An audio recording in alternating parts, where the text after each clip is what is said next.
Good evening and welcome to Blood on the Severn Beginnings 1645. This is the first on a series of three one-shots that we're going to have detailing the history of the Kindred Society in Bristol throughout the ages.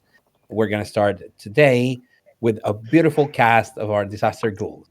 So, with Thomas, introduce yourself. I'm Chris, Amos Unbalanced. I'm playing Thomas Waterman, who's a brewer. Mary. I'm Len. I'm playing Mary Rice Fowler, a lovely Toreador lady. Amy. I'm Amy. I'm playing Archangel Raphael. I am a Malkavian plague doctor. Kirsty. I am playing a Ventru businesswoman by the name of Agnes Marston Fowler. So the year is 1645, 17th of July. For those of you who need a little bit of context to understand what's going on, we're in the middle of the English Civil War, which started in 1642. King Charles I has been taken out of London. He is right now residing in York, and the parliamentarians, those who oppose the king and the royalists, are having a hold on London. And 2 years ago, in 1643, Bristol fell to the royalists by the nephew of the prince.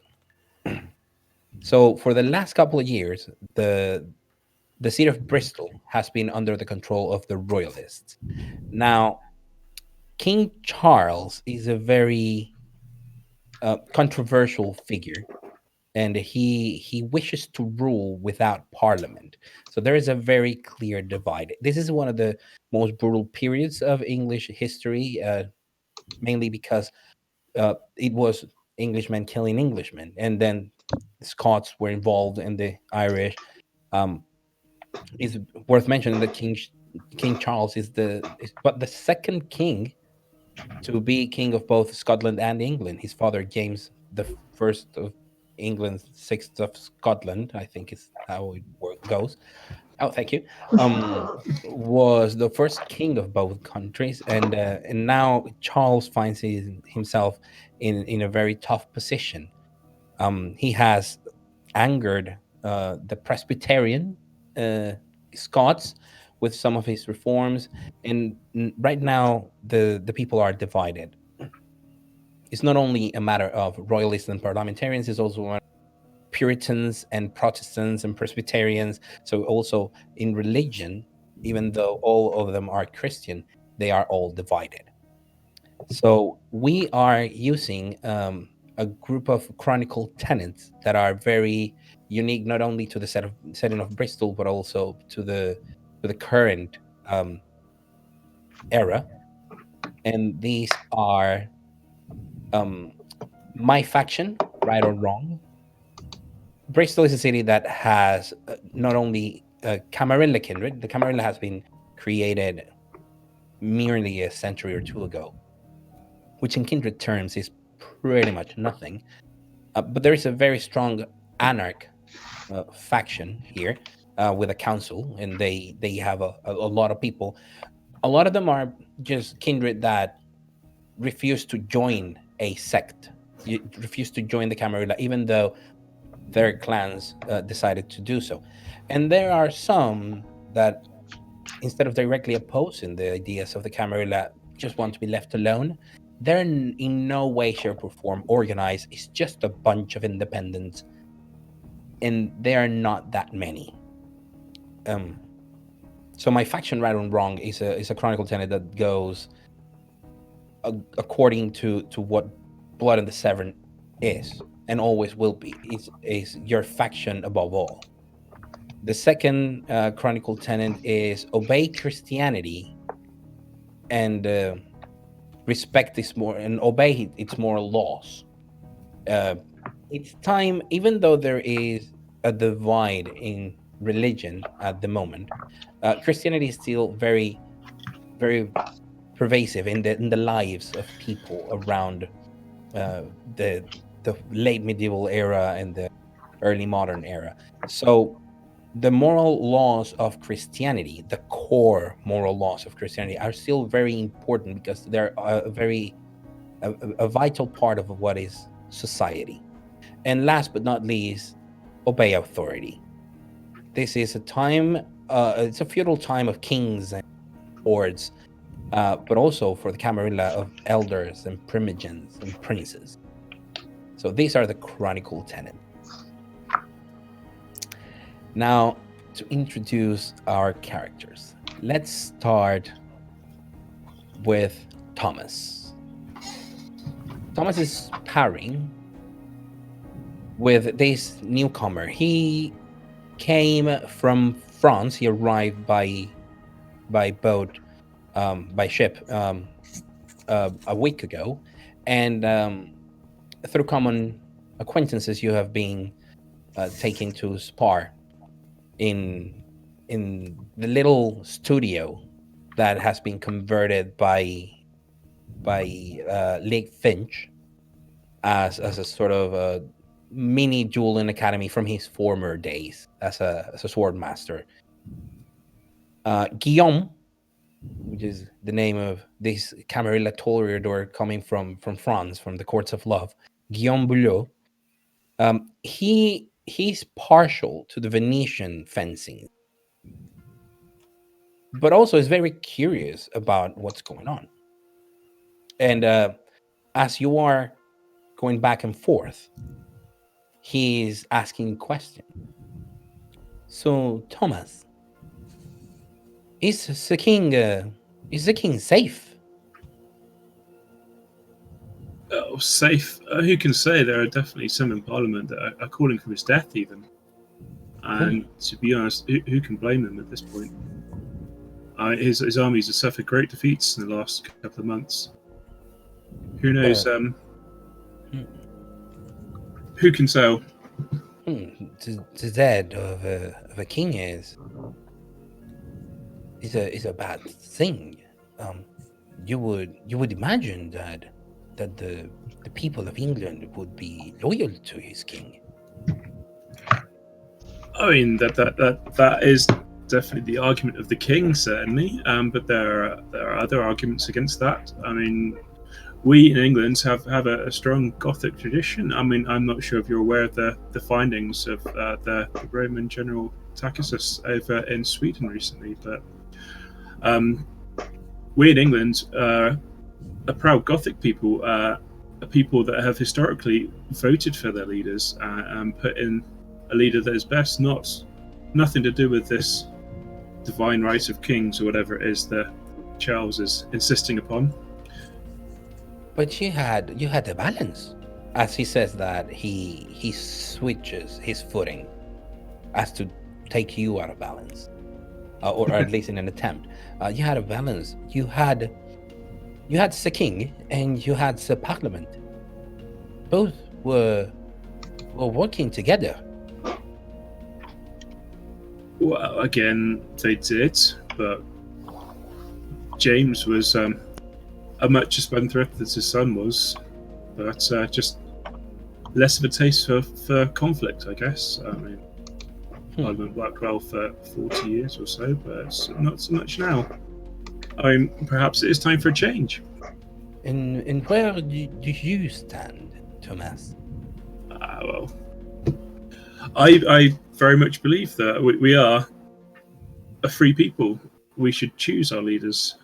There's none of this divine right of kings. And you must understand, as a kindred, none of our princes, they rule through their own merits, not through some supposed handed down rights to rule. Our prince rules because he is the strongest. If you wanted to be prince, you could say you were prince, and if you were the strongest, then you would be the prince.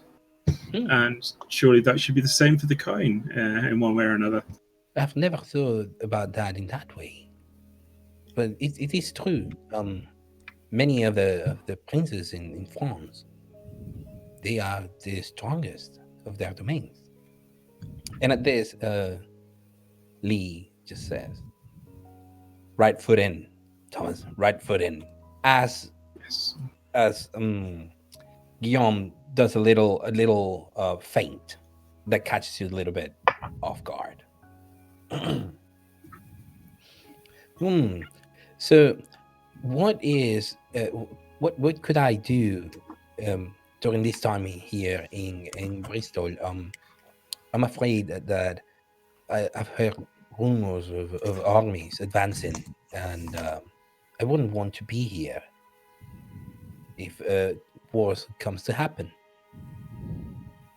Ah, well, I mean, we're a port, so as long as you're aware, obviously you could leave at any time you wanted to. I would have thought. But I'm not too worried about Bristol itself. The King's moved north to York. One imagines that the parliamentarian forces will go after him rather than here, at Hmm. least for the time being.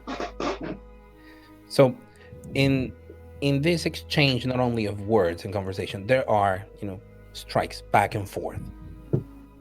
At some point, you change from different styles of fencing, from the sword and dagger, sword and small buckle, the targa, and different maneuvers. He's not very keen on the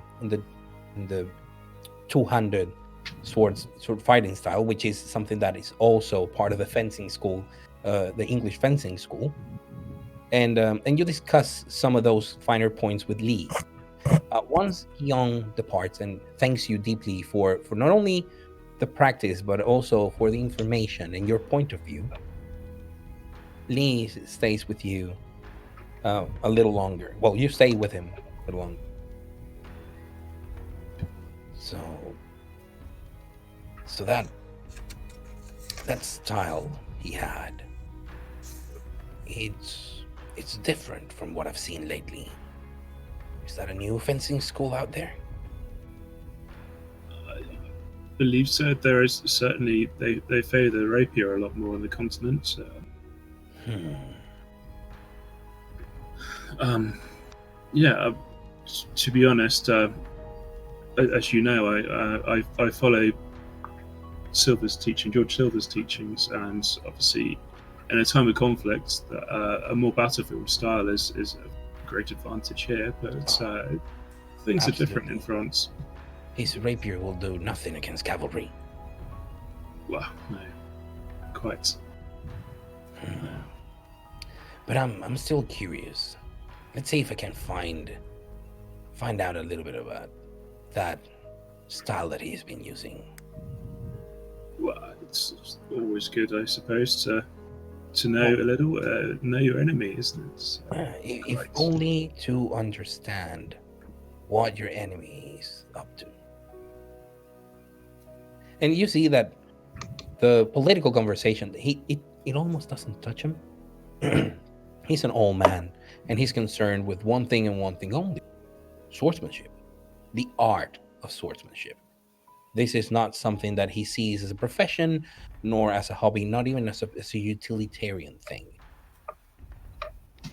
And you admire that single mindedness of him, of swordsmanship in its pure and truest form, and duels being fair.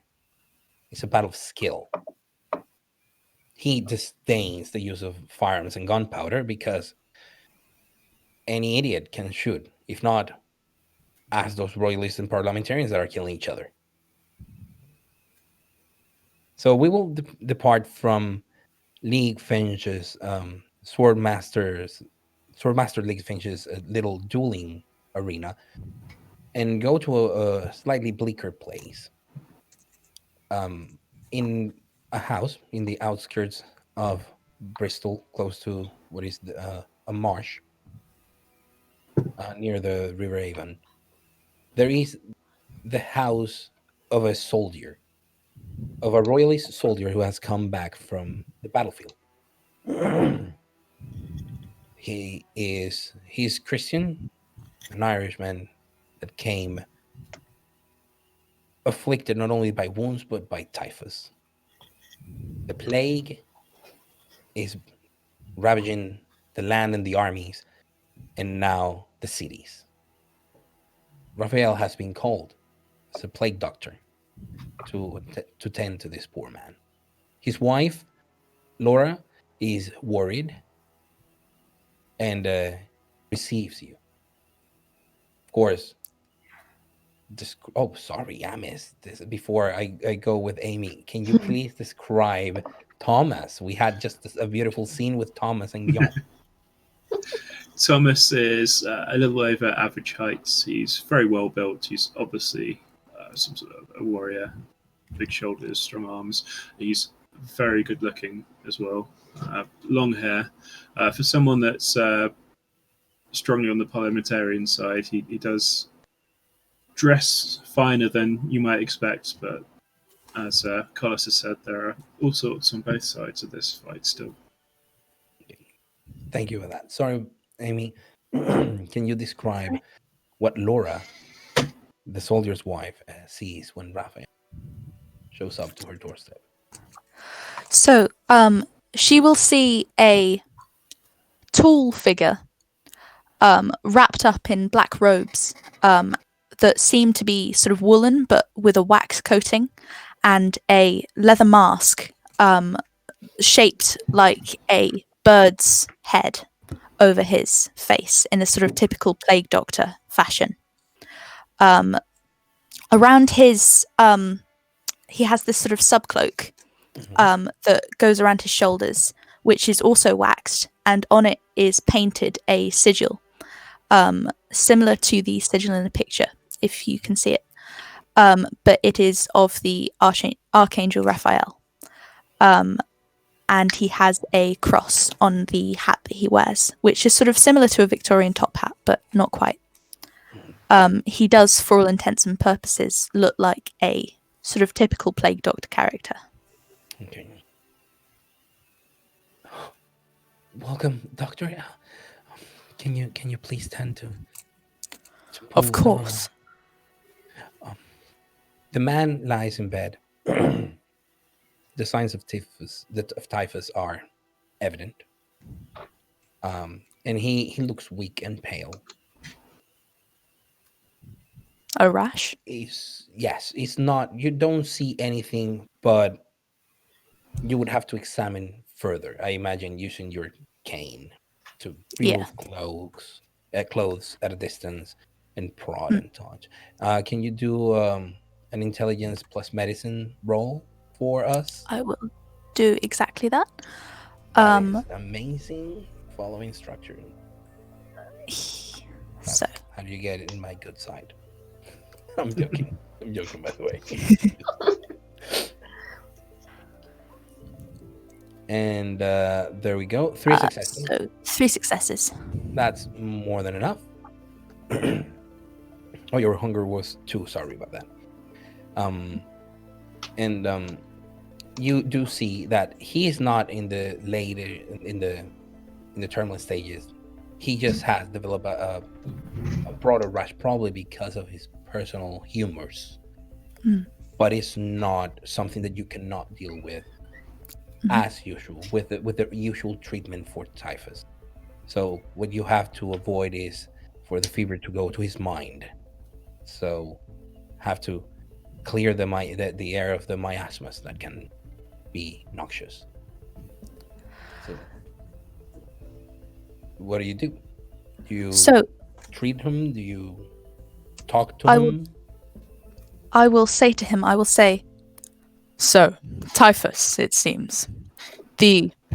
I would wish to keep you informed of your ailment. And so, you seem to have,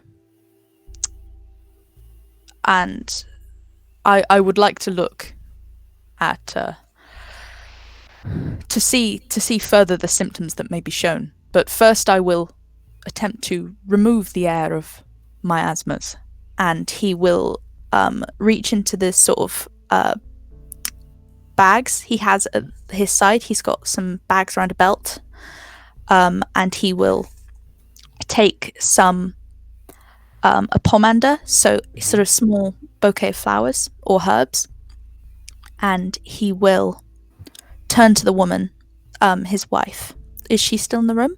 Yeah, but she's in the corner waiting for any instruction.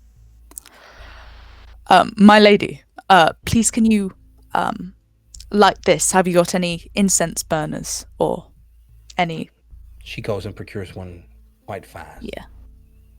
And the smoke, the thick smoke, you can see it, but you cannot smell it. You have your own potpourri of fragrant herbs, and inside that sort of bird's beak that makes your leather mask.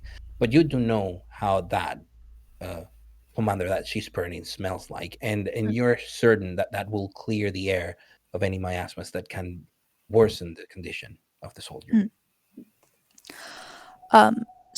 He started to look relieved. He feels more at ease. That's good. The wife just asks, like, "What? How can we ever repay you? Is there anything we can do for you or the church?" Allow me to see to his condition more, and then I will think on the matter. I would like to see your husband healed sufficiently before I ask for any returns. And so he will go into the room, and he's wearing sort of leather gloves, so he will be slightly more able to, I suppose, touch the guy without having to resort to his cane. And he will, what he will do is he will attempt to sort of, what's the guy's clothes situation looking like? Has he got lots of robes? Is he sort of bundled up, or is he? No, a shirt that you opened up and some worn trousers. He was mostly covered by blankets. Okay. Yeah, so he'd peel the blankets back and sort of open up the shirts to see if there are any rashes, and yes, whereabouts the rashes are. Mild, and they are on his abdomen and on his sides, on his right side. So, you must be familiar with the theory of the four humours, as written by Hippocrates and as built upon by Galen. He looks at you with the eyes of a man who has been spoken to in a foreign language, but he nods in agreement nonetheless. Yes, absolutely. So, what I must do to heal you is this rash here. It suggests to me that there is too much of you have an imbalance of the sanguine humour. You have too much blood in your body. I will have to make an incision and remove some of that blood, but I do have my tools. And at the mention of the practice of bloodletting, he is much more comfortable with that. Being in the battlefield and being around the wounded, bloodletting is something that is practiced. So he just tells his wife, leave us while the doctor bloodlets me. Are you gonna use the thing that black sucks blood? I know it's sanguijuela, it's in Spanish. Leeches. Are you gonna use leeches? And he looks a little disgusted. I do have leeches with me, if that is what you would prefer, but I will also disclose this to you. No leeches. I understand. And he sort of begins to remove his mask to sort of allow his voice to be heard a little bit more. And in the sort of area underneath his mask, you can only just sort of make out a sort of very pale chin and mouth. But he will say,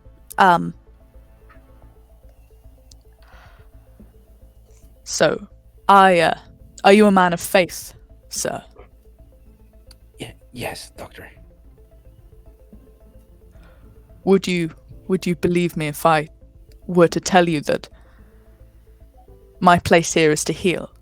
and I have been bestowed with gifts in order to bloodlet more effectively than ever before. Oh, that would be amazing. Should I pray while you do this? Please, please. And as you turn him to his side, he closes his eyes and starts praying. So, I will try to get as close to the area where the rash seems to be as possible. Mm-hmm. And he will allow his fangs to extend. And he'll probably remove the mask altogether, so that he's got better access to it. And he will begin to drink. How much are you drinking? I'd like to take one, please. 1. So you very gently go into the man's wounds and start feeding, and you can feel the very weak shivers of the thralls of ecstasy, of that, the being bathed in the glorious light of the. That's what you think. That's what Raphael thinks. He gives to the sick whenever he feeds. That feeding, plus the commander in the air that now you can breathe in, the clear air, no miasmas here. You are certain that this man, with the right treatment, will recover.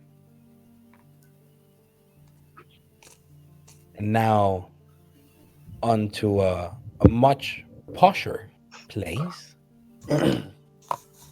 away from the marshes and the sort of like the poorer areas of Bristol.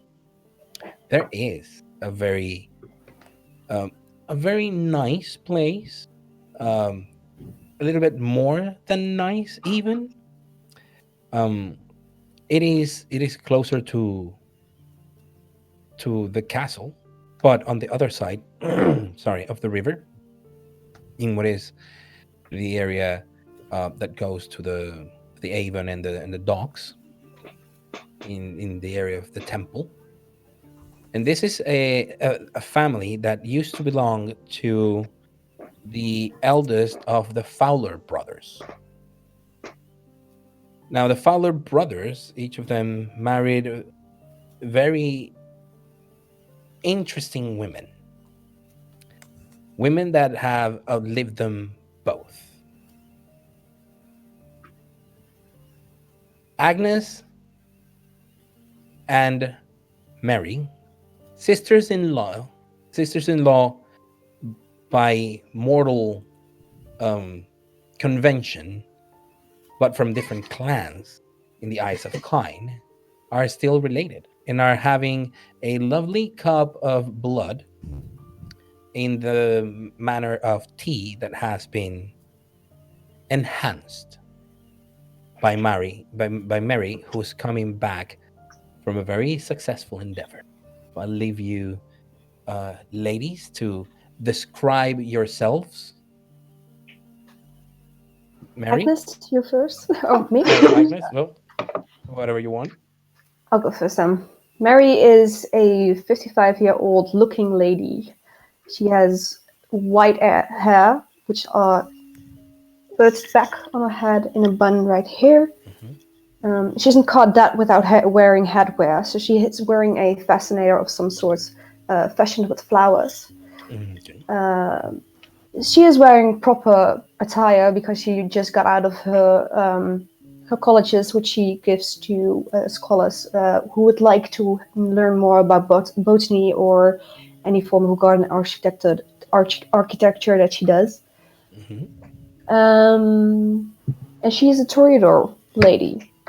So, fashionable, proper, and in her environment. Exactly. And Agnes? Agnes is a Caucasian lady nearing the end of her 50s. She's got silver grey hair, which she has done up into a bun on the back of her head, with a few curled strands that still fall in front of her ears. Her most prominent showings of her age are evident frown lines and wrinkled hands that are speckled with pigmentation. She wears a long dress with an intricate patterned overgown, and the ends of her sleeves are decorated with lace. She is very much in her element. So we had someone drop accidentally. Yes. So first thing, she's back. There we She go. is. So wanted to say before we started with this scene, thank you very much for your patience to all of the disaster ghouls and people who are watching us live, and your understanding with regards to everything that deals with our tech. So this is the first time we're trying to do a completely online session. We usually do them live, in front of each other. So we're gonna probably face a hiccup or two. Just ignore them. Ignore them. So Mary and Agnes, you're having your tea, and you have just come back from one of the lectures you have given. You want to discuss that with your sister-in-law, or is this something that is so much of a normal thing nowadays that it just goes without saying? Oh, you should have seen them, Agnes. They were so blind to everything at all. These idiots couldn't even distinguish weeds from blossoms if they had them in front of them. Well, I suppose, unlike us, they are not wise beyond their years. You have truly outdone yourself this time, darling, and she'll take a sip from her cup. I do hope you like them. They're very special. I just got a new batch in yesterday. And they do give quite a nice tang, if I do say so myself. Lovely tea, by the way. You've outdone yourself this time. I do like A positive. So steps bring in the Fowler household, and a voice is heard coming from the one of the rooms, the studies, coming out into the little garden outside, and this is Jonathan Fowler. He approaches Agnes, and in a very affectionate manner, mother, and kisses both of her cheeks, and turns to Mary. Aunt Mary, I hope this night finds you well. I hope the same, Joseph. You're looking quite splendid tonight. What is it, my dear? Mother, Yes. the Spanish merchant is here. You said you wanted to speak with him? Yes, that is quite correct. Send him out, will you? Will do.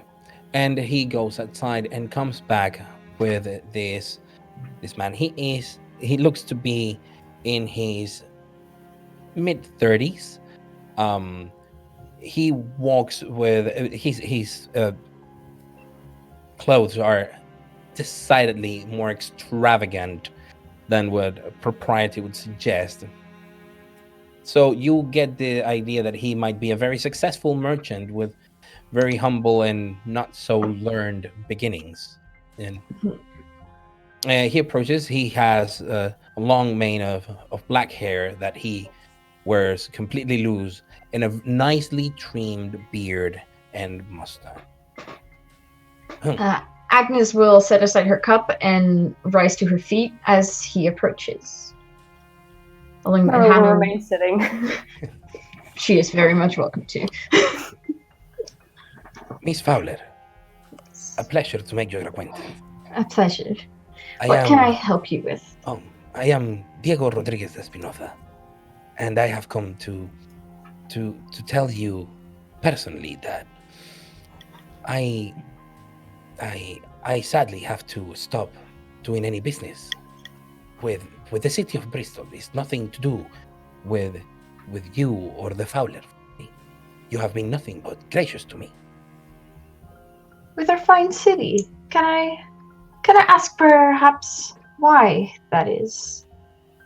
It's the rumors, my lady. The rumors? About the armies the Parliament armies. Surely a businessman such as yourself will not just give in to the likes of rumors, because they are just that.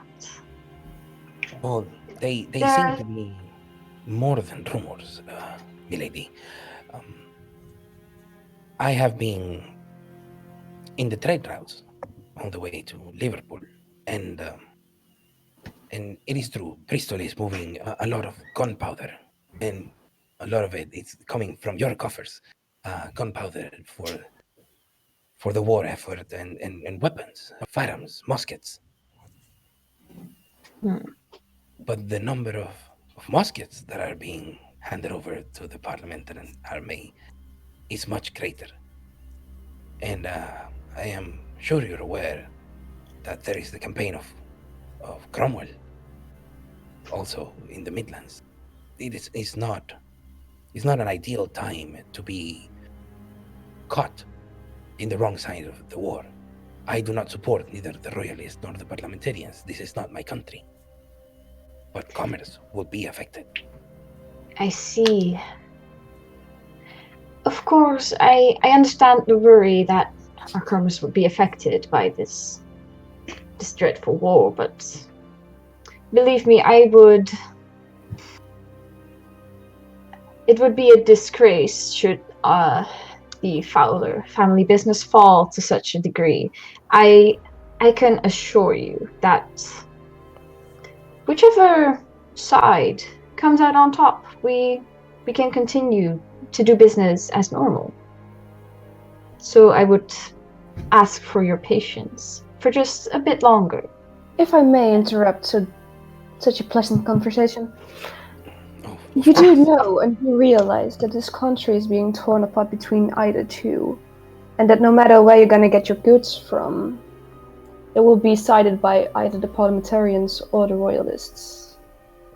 I'm afraid you have no choice but to choose eventually.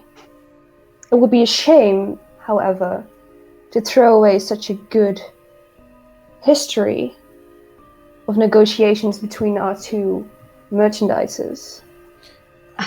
My sister-in-law.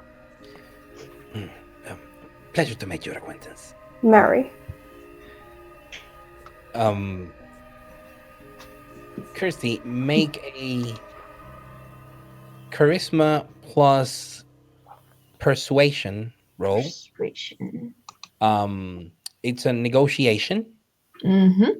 so you can add that bonus die from your specialty, and you gain a bonus from Mary. Mary, what is your persuasion? My persuasion is 4 dices. 4 And dice. I also have a specialty in negotiation. 5. Okay, so you're gonna roll. Mhm. You're using the same house rules for Blood on the Thameses, which are if someone is aiding you, they will give you a die. That's the normal help another rule. Mhm. But if their skill or their skill plus specialty equals 3, is a rating of 3, then they no longer add a die, they add a success. Okay. And should their skill or skill plus specialty reaches level 5, then that success is actually a 10 with the potential of making it into a critical win. You're So- welcome. Thank you. So So- it would be charisma plus persuasion. Persuasion with You then add 1 die, yes. and So then- the modifiers 1. yeah, and All then right. we will see how it goes. Okay, that is 1, 2, 3, 4 successes with the help of Mary. And the good thing is that the hunger die didn't 10, so no messy crits. 4 successes. Okay. My turn to roll. Private that you cannot see.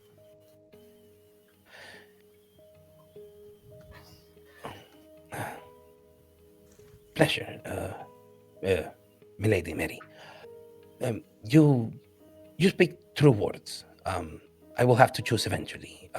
I will choose not to take sides in the conflict, but keep my friends in the Fowlers. A wise decision, I Very think. wise. I will make arrangements for the next suit. Now, if you excuse me, Of Lady course. Thank you. Lady Agnes. And he's Bye. escorted by Jonathan, who, as he opens the door for Diego, he turns and looks at the both of you, and he gives you a cheeky smile. I'll And give him a wink back. you can see in his face, it's like, that's why Mom is in charge of business. So the four of you were, remember that later this evening, you were to meet in a closed court of Prince William Grigg. He had asked for your coterie, the Regency near the harbor side, to attend this closed court. He has not said why. I assume you made arrangements to. Do you make arrangements to meet beforehand, or in the communal haven? Do you meet at the court? What do you want to Depending play? everyone's schedule, I think it might be wise to arrange a meeting for right in front of the court, just because everybody seems to be busy tonight. Yeah, and it was not early in the evening. It was actually closer to midnight. Okay. Best to go in as a coterie. Mm-hmm. Okay. That's certain. So you're all together. You're nearby the place in which you will meet the prince. It is a very, very big house. It's one of the sort of the manor houses that you will find north of Broadmead. And the one of the assistants of the prince will let you in. As you walk through the door and are in like in the foyer is the name, that the antechamber before Foyer. going in the foyer. Mhm. Yeah, Foyer. thank you very much. Yay, Team English. You are received by Russell Scoville, former Prince of Bristol, sire of the current prince, but he's now acting in his duties as a herald and primogenitor of the Ventru. So of course he would greet Agnes first and foremost as a esteemed member of the clan, and then each and every one of you with grace. Russell Scoville seems like a 17 or 18-year-old man. He has very stern features and in a very squared jaw. Short hair, very short. In no way fashionable nowadays, but you would imagine comes from a military background. But he does have sort of the wide brim hat that has been used. It's very popular during this era. His clothing are immaculate, and he speaks with a proper British accent that I will not try to tarnish. Okay, just to make it clear, I don't do accents of British, different accents. Thank you. It's all right. Oh, glad to see you all. I wish to thank you in the name of the prince for your most prompt response. Agnes, Good evening. I hope this evening encounters you well. Now, this is, as the prince said, a closed court. But this is unlike any other court. It was a last-minute change. This closed court involves elements of the Anarch. Interesting. I see. And you see how he struggles to not call them scum or any other, epithet to that effect. The situation is most dire. So please, please come in. And you are introduced. And when you go into the room, you'll know that there is a quite a good group of people, between 10 and 15, which is not as like a little bit more than what you would expect in a normal closed court. Normal closed court is basically the prince, a couple of the primogen, and a couple of people that tend to sit by the side of the prince. It's always an affair of 6 to 8 people. It feels more like a gathering of friends, and he likes to call it that, a closed. But in this instance, you see people and you recognize some of the people. Of course, Prince William Grigg, he looks to be a man in his early 40s, very, very handsome man. His hair is, he doesn't have, he's not wearing a hat, and his hair is kept at the style of the era, which is a shoulder length, letting it flow freely. And he has a very nice features. His hair is not, it's brownish, yeah, brunette like. I don't know if it's appropriate for a man to be called brunette. I don't know. Sure. Is now. So he's a brunette dude, and he carries himself with a very careless uh, air around him. You will recognize Thomas, your sire, uh, primogen of the Bruya, William Montagu. Um, and Raphael, you will recognize the primogen of your clan, uh, Percival Eddings, your grandsire. Um, there is also a man that is absolutely hideous. He looks like an ill preserved corpse that has been left to rot under the sun in a battlefield. He looks as if he had holes, stabs, wounds, gunshots, and his flesh is that sort of palish purple, as if starting to be necrotic. But you do recognize this man. This man is called, well, other people call him Polymathes, the erudite, the knowledgeable Polymathes. He is obviously a Nosferatu, in an old one. Very little is known about him, other than he does not abide by Camarilla Anarch. He's one of those few kindred that has decided to remain independent. Next to him is another two other hideous creatures.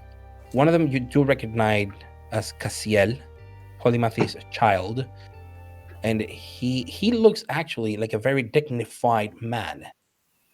He does have strands of thinning hair, and his features are as if someone had punched him in the face quite strongly, with the nose going sideways, and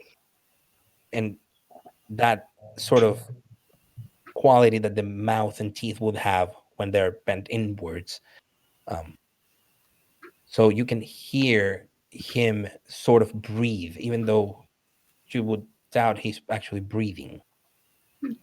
And the other one is a young woman, filled with warts, and some of them are pustules that you can, and some of them are, there's a little bit of pus. Well, it's not. It's more like a very ugly Nosferatu, Yeah. but in a plaguey kind of way. You do not recognize this woman. But Mary finds a place to divert her eyes from the ugliness of these Nosferatu into the astonishing presence, the very prominent personality of Roger Jenkins, one of the leaders of the Anarch movement.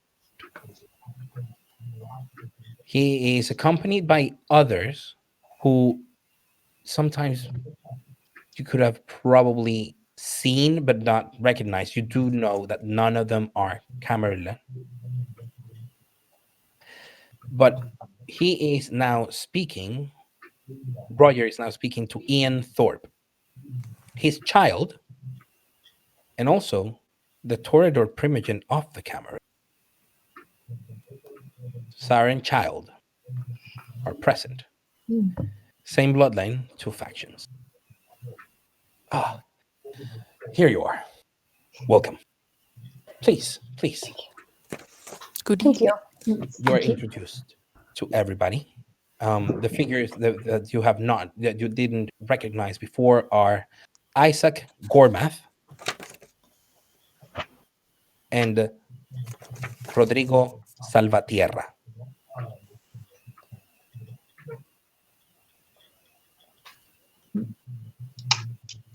Good evening. Pleasure to make your acquaintance. Welcome to our lovely court. Thank you for attending. And then you hear the very deep voice of Roger with these impossible green eyes. Evening. I would assume that we are ready to begin. William? Yes, absolutely. Absolutely. These are very dark times, my friends. I am sure that you have heard the terrible, terrible news that befell in our society a month ago. And if you haven't, then I am grateful that you have been spared the horror. But sadly, you must know now. Two kindred of the Camarilla met final death. The details are sketchy at best. And of course, there are people who have had their suspicions, at which Roger steps in. You can say it frankly. Speak openly, William. He turns to you. The suspicions was that anarchs, members of the anarchy, had killed him, which I can say is absolute nonsense. Yes, Well- absolutely. Yes. Proceed if you wanted to say anything. No, I didn't want to interrupt. Continue. That remains to be seen. Yes, indeed, remains to be seen, Raphael. The the problem with this is that the kindred that were supposed to be the perpetrators, those who were suspected, rightfully or wrongfully, all of them are dead. Final death. Yes, Interesting. we found out 2 nights ago, and that's when we decided to summon you. They all died under strange circumstances, and now the anarchs, and I must say, rightfully or wrongfully, are demanding blood. And you see the look that each other, like Roger and William, they give each other looks, and mostly Roger is angry, very angry. William is more proud and more stoic with withstanding this sort of accusations. Mm. So the heart of the matter is, we would like you to look into the murders of these three Anarch Kindred. It would do us a lot of good. There's nothing to do here. You have the names of the people who killed my allies. Yes, I understand that there are concerns and suspicions, but you cannot go blindly accusing 4 Camarilla Kindred of murder. No. But don't the Camarilla ruling, your precious little law, prevent anyone from the right of destruction unless they have your say-so. Yes, Roger. But then we would have to prove that they indeed destroyed them. Well, why didn't you send your friends to talk to them? You're definitely not letting send mine. Absolutely not. If this is to be a Camarilla matter, then we will resolve it in-house. No. You will find them and you will deliver them to me. Or we'll go to war. And at that, he turns and leaves with his allies in tow.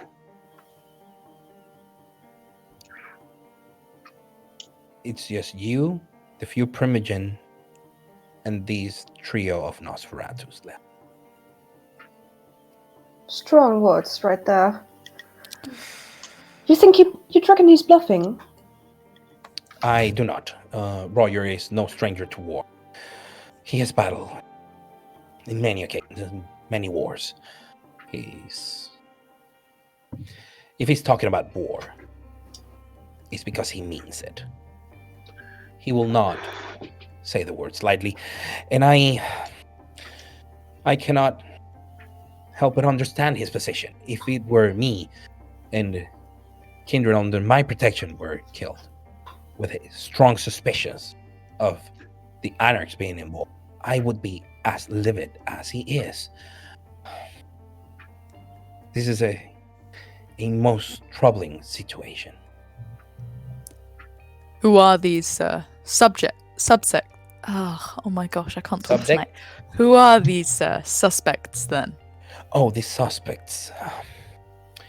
Do you believe them to be suspects, or is that just the Anarch stance? I wouldn't know. I wouldn't know what to think, Thomas. The suspects are Arthur Motes of the Bruja. Thomas knows him very well. He's a very good friend of your enemy, Thomas.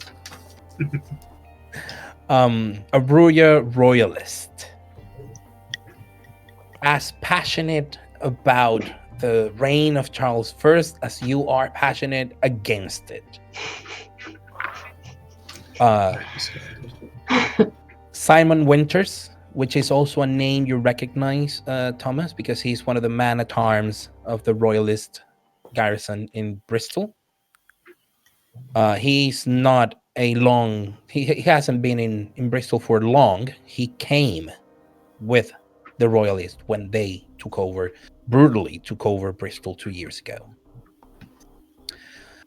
Isabeau Roselette, she is a toreador, and Mary knows her.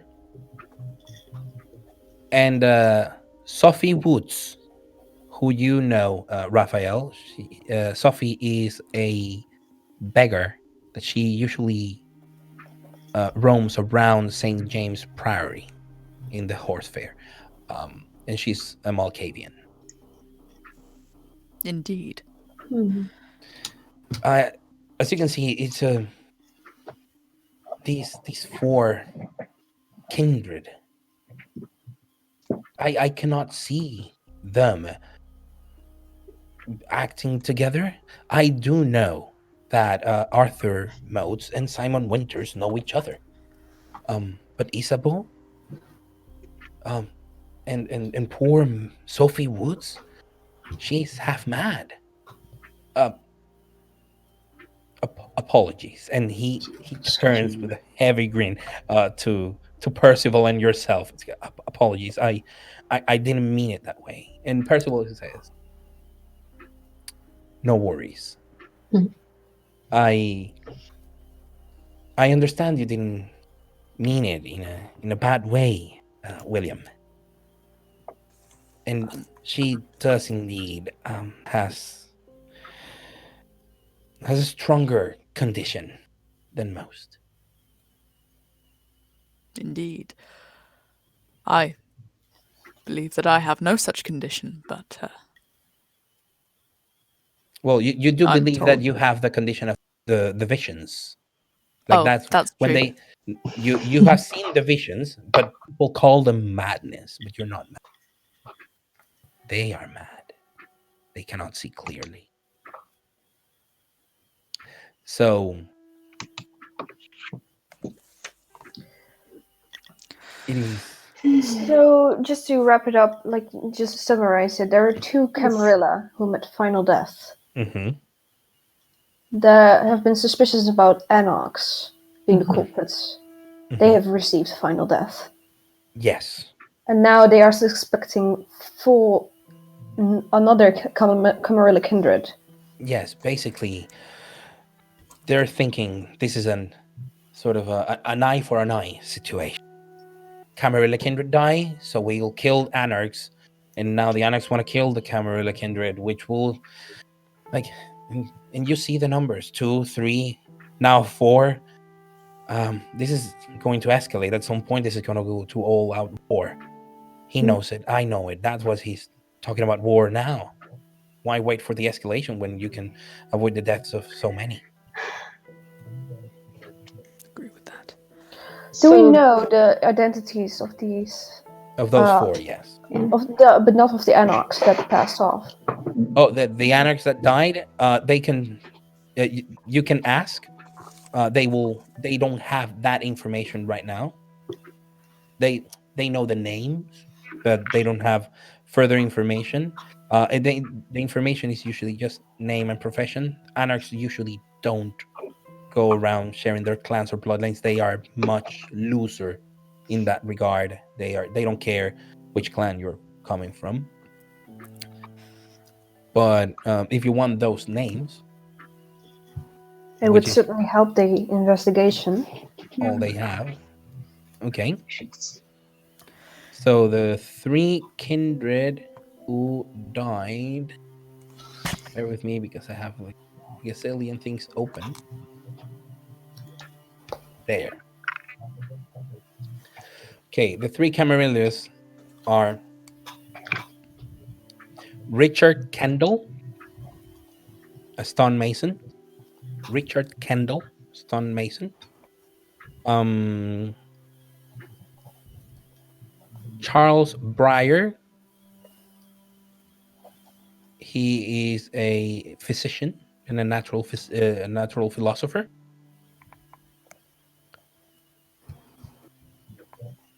And Joanna Harvey.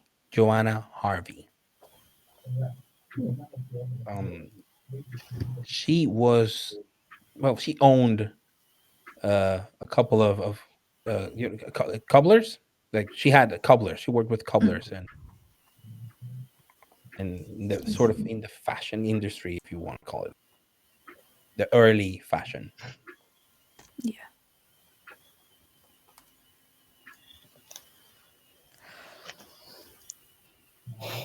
It is a dire tragedy that someone would inflict such terrible death upon anyone.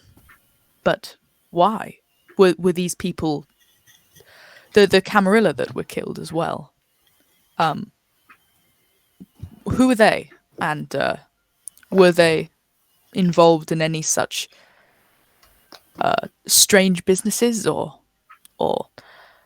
were they disliked? Well, arguably, one of the Camarilla Kindred that was killed was Elizabeth Lang from the Tremere clan.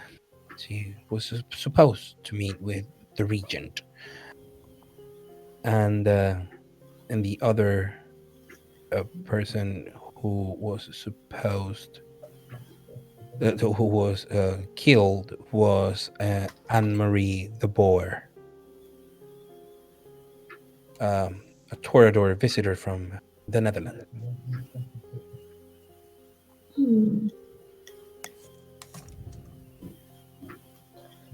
It is unclear how they died. Unclear. Yes. Were their bodies found? Well, No, alas. The Alas, no. method of death, it was very clear.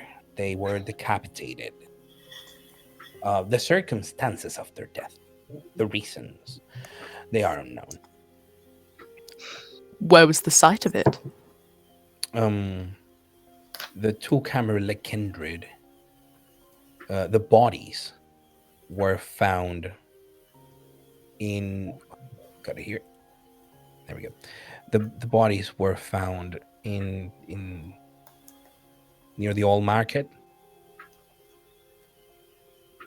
Luckily, Let's see. luckily they were found by friends of the Camarilla in time. Now, the three rotten corpses of the Anarchs were found in different places of the city. One was floating in the harbor, had gotten stuck so the current couldn't take it away. The other one was found in the cattle market. And the last one was in Green.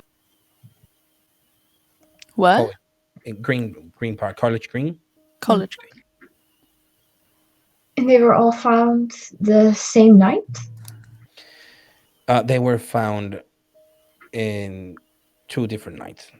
I see. First the body in College Green, and then the other 2 bodies. But there is no way to know when they were killed. By the time they were found, they were bodies that had decayed.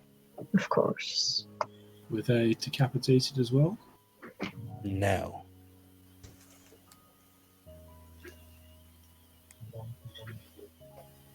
Where are the bodies now? They're Already held by decayed. the Anarchs. Yeah, they're held by the Anarchs. I could maybe try to make arrangements for someone of your skill, Raphael, to have a look at them.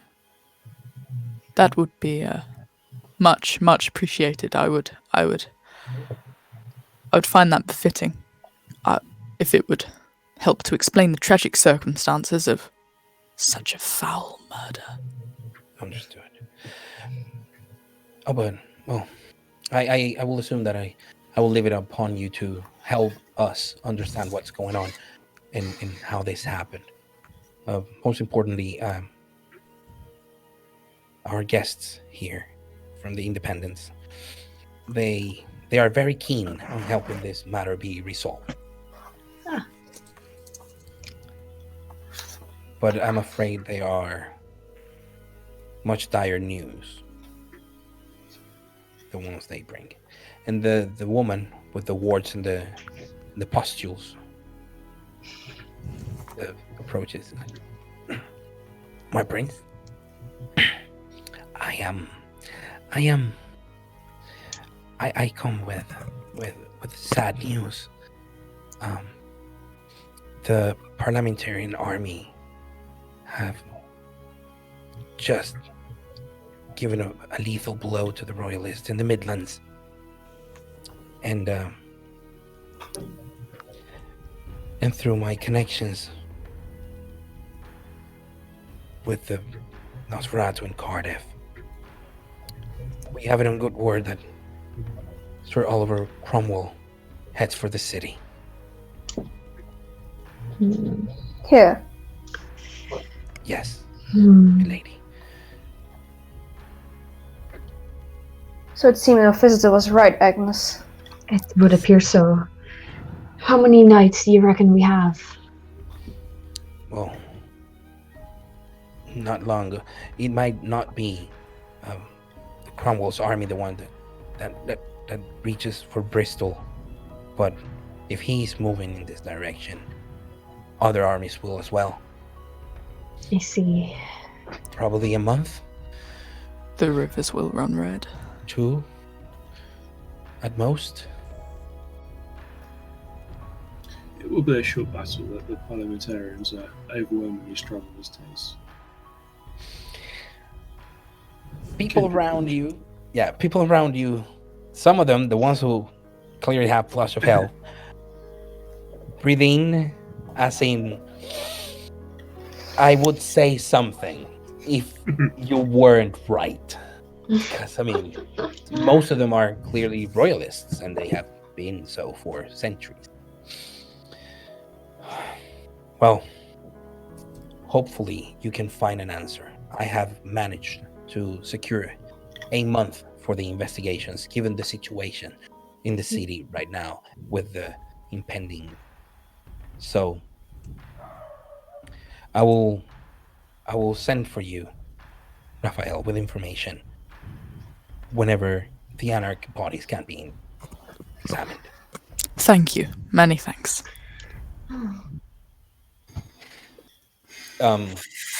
Do you want to stay there, or do you just go out and try to figure out what to do? I'd like to see some of the independents, if it's all right, please. Yeah, the three. But the three I don't Nosferatu. mind if it's not what other people are doing. Yeah, Thomas would like to see what assistance they offer as well. Okay, so the independents are just there when the people remain in the rose court. This woman mostly goes to a corner, just waiting for a moment to be dismissed. Basically, she's just a messenger, an envoy. The important person here is Polymathes and Cassiel, his child. His child is very silent. Polymathes, on the other hand, is a very well-versed conversationalist. He's having a chat with Ian Thorpe. They are slightly to one side and not necessarily whispering, but see, Agnes, you are the closest. Do you want to eavesdrop, or do you want to just make your maintain distance? Or No, I don't think Agnes would be the one to eavesdrop. I do believe she is a touch hard of hearing. she is, But she will, being nearest to them, she will kind of straighten up and wait for them to sort of notice her, see if they notice her. okay. Because- Either way, can you make a wits plus alertness check with a -1 dead penalty for your hard of hearing? Because even Wits and alertness, awareness, yeah. Awareness, okay. Because even though you're not making an active effort to hear, a -1 penalty Minus because of your one. hard of hearing flaw. I hope Oh, I that's get that a die. right. That's just the one. I believe, yeah. Okay. Well, gladly it's not like a bestial failure. That is very true. You hear just One the mumbles success. until they straighten up and Ian Thorpe, my lady, in a very, very fluid bow. What do we owe the pleasure of your company? Well, naturally, with the matters at hand, I was hoping to further inquire how you would aim to be of assistance in this matter. If there's anything you have noticed, seen, heard about the kindred in question that could be useful. They looked at each other. They look at each other, and they look at you and say, "Well, it's quite serendipitous that you actually come with such a question, and not related directly to the kindred, but how could we help in this situation?" You see, Polymathes and myself were trying to discuss how could we come to terms with this situation, because there is no guarantee that once you find this kindred, that there will not be blood. What if they are innocent? What if their crime was in self-defense and they are sentenced to death? What would be fair? I argue that a trial would be fair, and I could try to intercede and talk to my sire about that. I see. He's not an unreasonable man, but we need to find someone that could judge on such a matter, or can help officiate or something. Let's keep the Camarilla and these anarchs away from each other's throats. And Polymathes is just nodding as the shadows of the candles draw different shapes in the holes in his face. I see. So you then propose an involvement, perhaps, in the judging of the individuals, should they be found still. I'll assume that those with nothing to hide will make no attempts at hiding, but... True, but not myself. Definitely not myself. Some don't trust me. Some don't like me.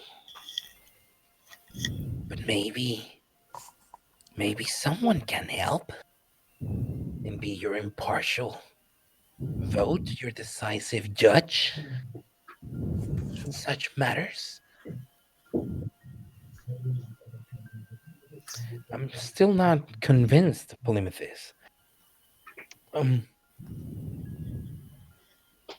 Mrs. Fowler, have you heard the name Giacomo Mazza? He is a merchant and a very successful one. You have. That man is a thorn on every merchant's side the moment he decides to go into any sort of business, because he will take over. And not violently, not brutally, he will just do business better than anyone. Mm-hmm. And he's taken liking to the gun business. Right. I have heard his name. Propose him, truly.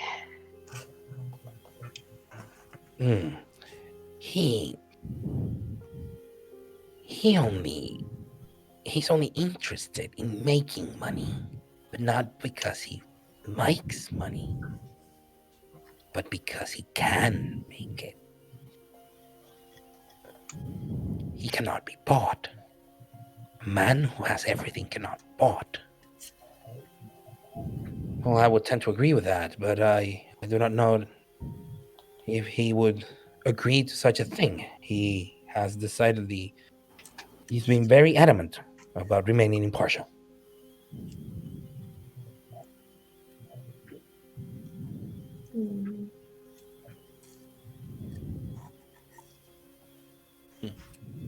I'll leave you to think about it. In the meantime, William Montagu approaches you. Thomas? My child?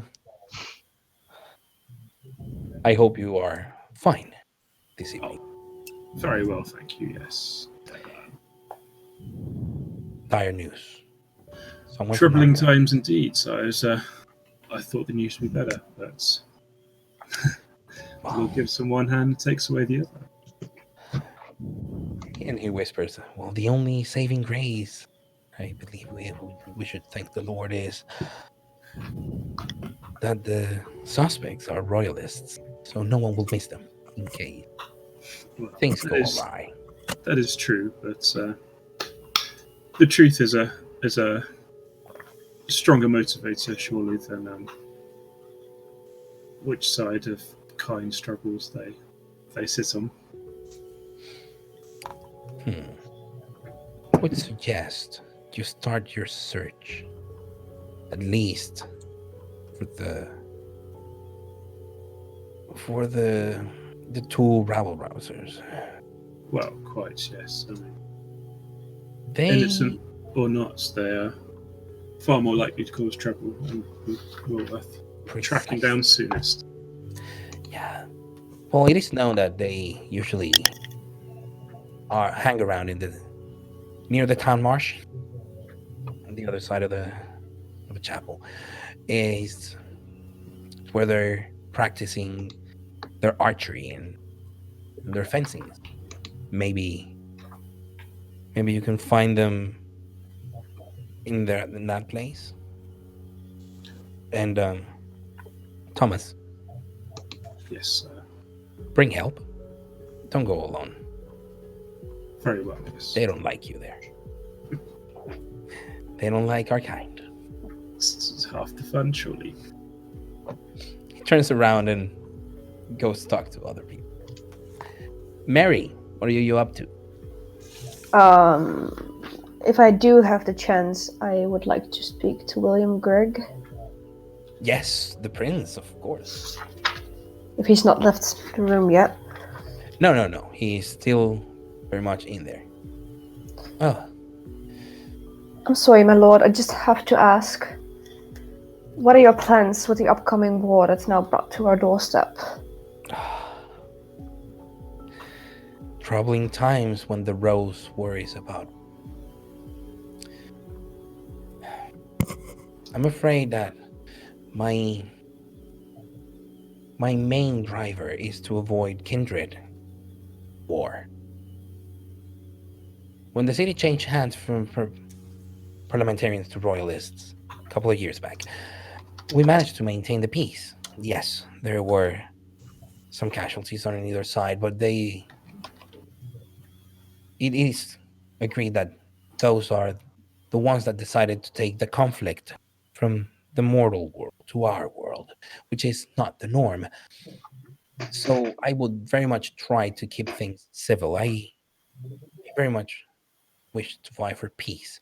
So in the event of the city changing hands again, I will most likely defer back and give the seat of the prince to my sire, who had to step down when the royalists took the city.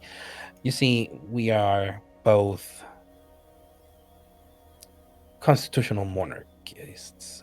It's a difficult place to be. We do not sit completely neither with royalists nor parliamentarians. We believe in the merits of both systems. Oh no, I Side by agree side. completely. Even though it's a pick and choose situation right now between the royalists and the parliamentarians, I do agree with the fact that a constitutionalized monarchy is the right move to go. It is already in effect in the Netherlands, I believe, and it is a outstanding situation to be in. Not only because of not a total monarchy or stuff in it or anything, but just the fact that you can rise up in the ranks if you need to. Do you have any such ideals yet, or is it just? No, I'm very much up for letting the people in the Camarilla have their voice be heard. But of course, there must be an order to things. People can raise their voice and we can hear them and things can change. But it cannot be done in anarchy. Oh no, definitely not. I mean, we have to remain in power, otherwise everything is going to fast ship. Absolutely. Now, pardon the sudden change on the topic, but are you indeed still engaged in architectural gardening? Dude, whenever a assignment arises from a client, I do indeed take up that opportunity of performing my art. Why do you ask? Because there is an event coming in the next few years that, if the city still stands and I am back in my seat as a primogen and don't have to deal with the madness, I would like to have your participation. And you can count on it. I would very much like to make an impression on a certain someone. It's very dear to me. Oh, a romantic endeavor, perhaps? Let's call it that. How adoring. Well, I will be your troubadour lady, so just whenever the occasion arises, Thank you. I'll make sure to make something lovely. Raphael? So Yes. do you approach the Nosferatus? Yes, please. I would like to do that. Mm-hmm. I will approach them. The one with the unfortunate one who looks as though they are covered in pustules. Oh, yeah. Um, She looks like a very nervous woman. Probably because she's surrounded by a lot of people that look like high clan. Her name is Margaret. Margaret. Okay. So, good evening, my lady. How is this court finding you? It feels strange. I'm not used to this. He extends a gloved hand for her to shake and says, It's all right. I remember being similarly confused at my first court. It takes some things to your get hand used to. tentatively. Sorry, you were saying? The court, I find it takes some getting used to, but you are young then, you must be. Yeah. Just a couple of years. But I do know how to get around from one city to the next. They send me with messages. Indeed. Are you? Whom do you represent? I believe that the Roman god was Mercury, but I know not who that would be in our faith. I wouldn't know. I represent the Nosferatu of Cardiff. You say this is a low-born woman who is pretty much clueless about the conversation you're trying to have with her. She does feel like she was shaking initially, but now you feel in your gloved hand that she is calmer, slightly so. And you do feel for this woman. You see her, and she looks as if she was ill in life and then embraced. And of course, the curse of the Nosferatu has manifested in these pustules and wounds and sores that she has. So she's in this sort of permanent state of like sickness. My lady, before, well, my memory is foggy because I find it matters little to me and has no real measure on my ascended life. But before the Archangel Raphael came to me, I recall being similarly sick, although in a different manner. Were you struck with smallpox or something similar? And she starts shaking, like nodding, and then slightly shaking, and she sees you, and when you mention that you had this vision of the Archangel Raphael, she does feel drawn closer to you. In this is sort of religious belief, of the healing saint.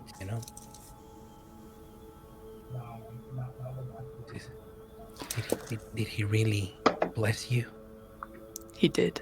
Why do you think we are what we are? And she tentatively reaches with one of her hands to touch your cheek. Do you allow her? Do you recoil from? As in, The cheek of the mask. Yeah, Yeah. Yeah, I allow this. I allow this to happen. because it's your mask, so it's. Yeah.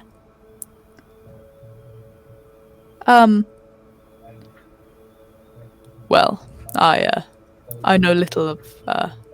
I have been in a couple of courts. Would you care to dance? Maybe we could talk afterwards.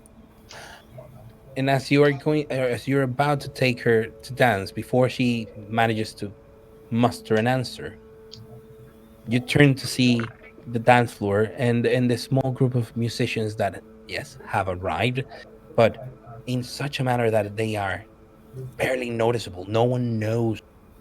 They're just sitting there and they're practically invisible.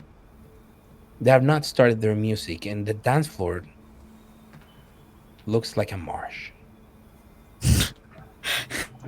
Like an old marsh. In which case, Well, give me a second. Like the dance floor looks like a marsh in the sense of a marsh at dawn with heavy fog, and the mud is still soft, and in it you see the forms, shapes of men, women, children. They are filled with sores and pustules, and their blackened tongues. And you take a bird's eye view as this black cloak of death sweeps across Britain. Something is coming. You recognize a lion, a rampant lion on silver, with his paw on a spear. A lion. he withdraws his hand very quickly and sort of clutches it to his chest. And Forgive me, my lady, I must depart. And he sort of moves away to a slightly quieter part, maybe close to the rest of the coterie. And as you move around the area, just to avoid what a moment ago was a place of death, like a massive graveyard, you see that in the reflection of the moon on the ground, you see the lion again, and you see three spearheads, three fleur-de-lis, a chevron of 6, and the silver lion going for. He jumps, opens his maw, and consumes you. And that's where we're gonna pause for a break. So I hope Dylan is around. Yeah. Hi, Dylan. Dylan. Hopefully the stream can hear me now. hopefully. Yeah. Let's hope. Can hear. Okay, cool. So I've got a list of questions for you guys. Where should I start? Okay, we'll go with just a nice one from Wimp. How's everyone's day going? Oh, everybody's day is going hectic. It was awful until about 2 hours ago.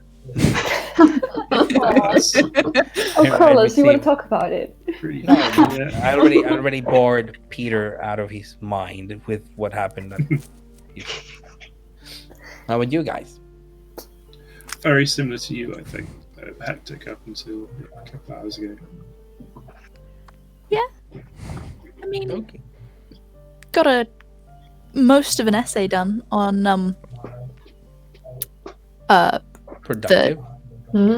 Franco and Hitler during the Second World War. Oh, Yeah. yeah.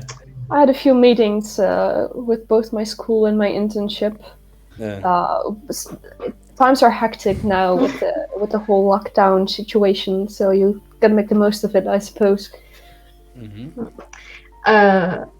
I've not been quite as productive as writing the better part of an essay, but I did write myself a little quarantine routine that I'm going to try and stick to get some work done, hopefully, in the near future. Bravo. It's productivity. I haven't got any glasses with me at the moment, but this is a sort of Yeah.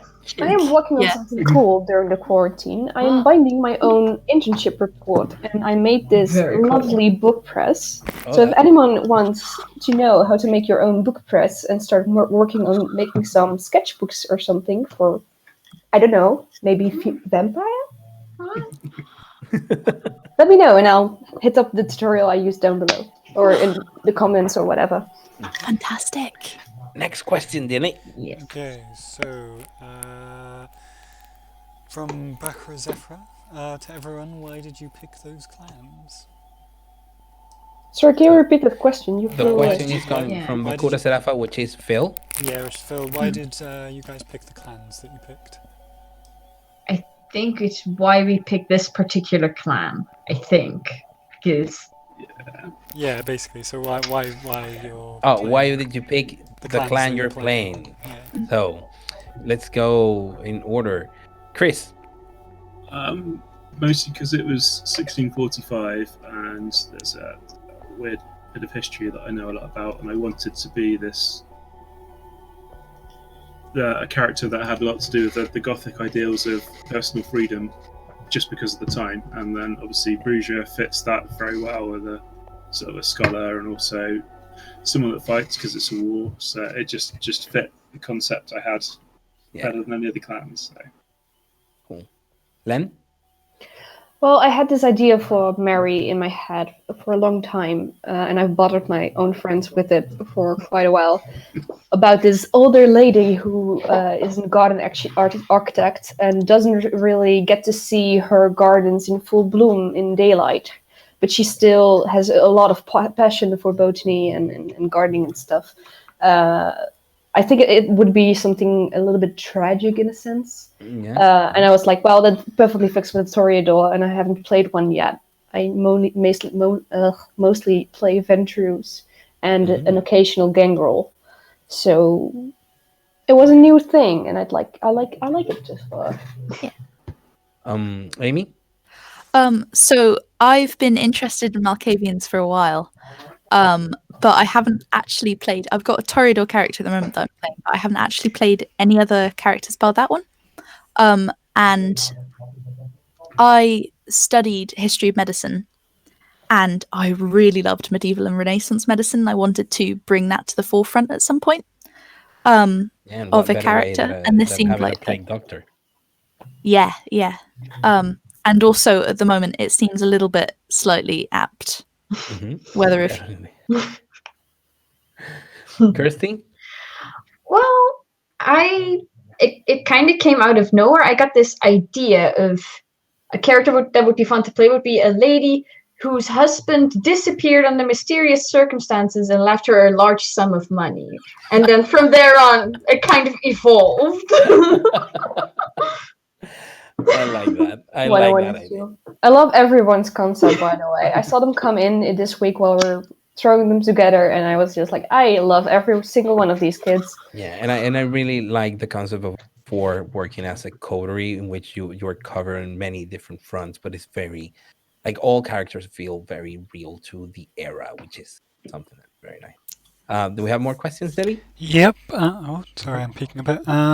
So from Pete over there, he's got 2 things. One, say everybody's being excellent. So there's that. But he's also asking for you to say your favorite tongue twister in your native language. Oh my god. Okay. That's for Kirsty and Len, right? Yeah, I do believe That's so. fair. That can be for everybody. You too, Carlos. Do I know one? Okay, let's see. Randomly, Amy, say a tongue twister in English. Oh, it's not much of a tongue twister, but the cat crept into the crypt, crapped, and crept out again. I love that one. The cat We have crept one into the in crypt. Dutch. What? The cat crept into the crypt, crapped, and crept out again. The cat crept in. Okay, yes. It's not easy. It's not If easy. I may, we have one in Dutch that's very similar. I do believe so, right? Yeah. De kat krabt de krullen van de trap. Yeah. The got the top. It's very similar. Okay. Len, do you have Oh. one? Liesje leerde Lotje lopen langs de lange lindenlaan. It's the most basic one in Dutch, but it's the first one up in my mind. I Solid. tried to look for more, but yeah. Chris? I think I'll play it safe, and I will just go for Green Frog, Black Road, Big Glory, Heavy Load, Green Road, No Toad. Green frog crack. Oh yeah, I got it wrong. I've already lost it. I didn't make it past 2 words. Yeah. Green Toad, Black Road, Big Lorry, Heavy Load, Green Road, No Toad. Oh, yes. I can see how that Yes. I'm not going to attempt that, but that sounds great. I haven't actually heard that one before. No? can. Kirsty, No, do you I have one? Oh, sorry. Do you have one? Or are you going to use the Dutch Yes, version I'll of use the Dutch equivalent of the one Amy did. a tongue twister in Spanish? There are a couple. There is one that is very good for people that are trying to learn Spanish in the rolling R. Tres tristes tigres comen trigo en un trigal. Excuse me, the fuck?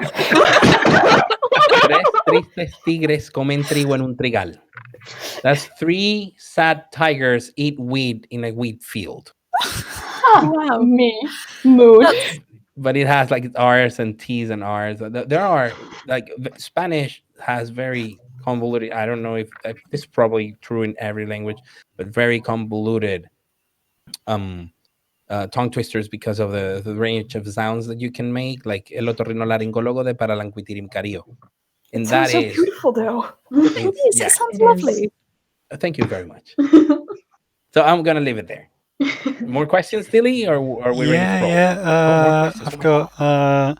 So I'll go for one longer one, then I'll just go for a quick fire one. So one for Carlos, which is how does it feel to be running Blood in the Sevens again? From Oh, it feels Stereo really Code. nice.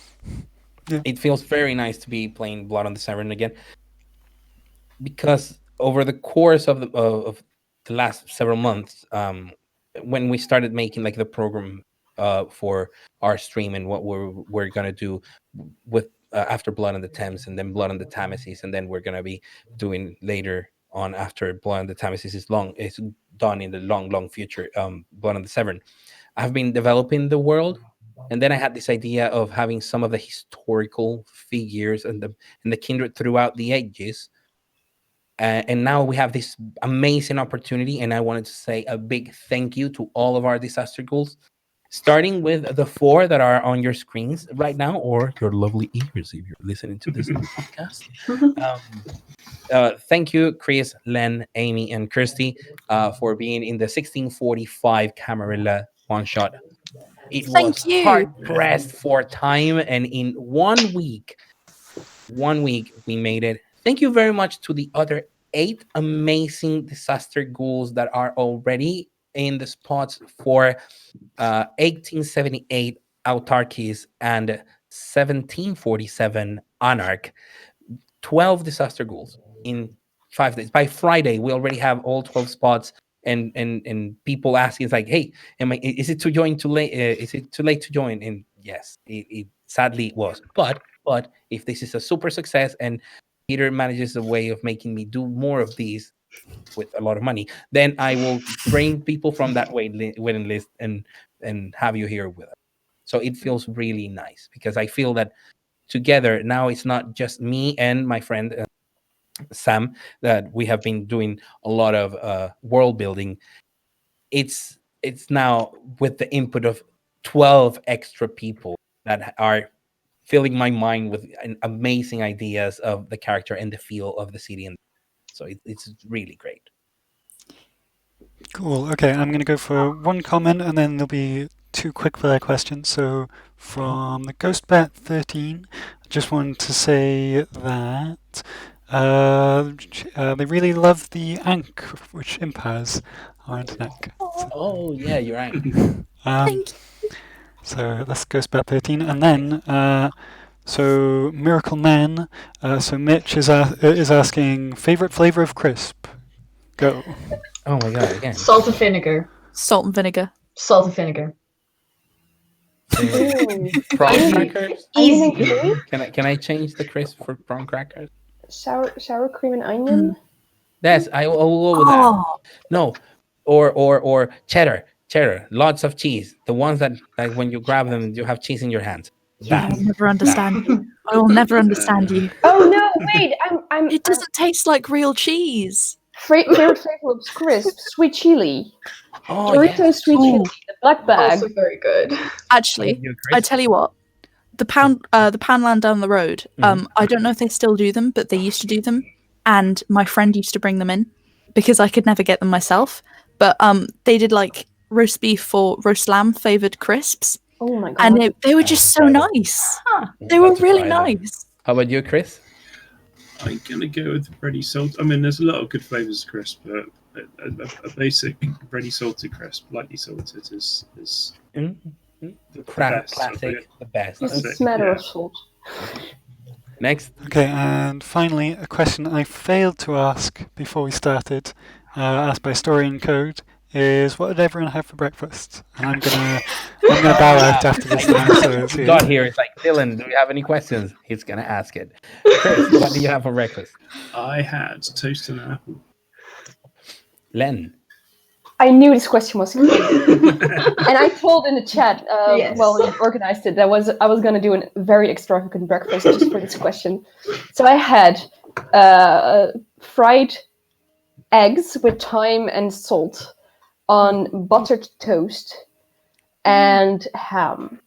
See, With she made coffee. an Sounds effort to have a fancy delicious. breakfast just because she knew she was going to be asked what was your breakfast. Oh, Amy? that sounds so nice. Do you know what I had? I had a glass of water and I skipped breakfast. How are you alive? I had a good lunch though. I had pasty. Okay. Good And pasty. Kirsty? I had 2 crackers with just cream cheese. Okay, that's nice. And I had a ham, cheese, and pickle sandwich. Nice. You had breakfast.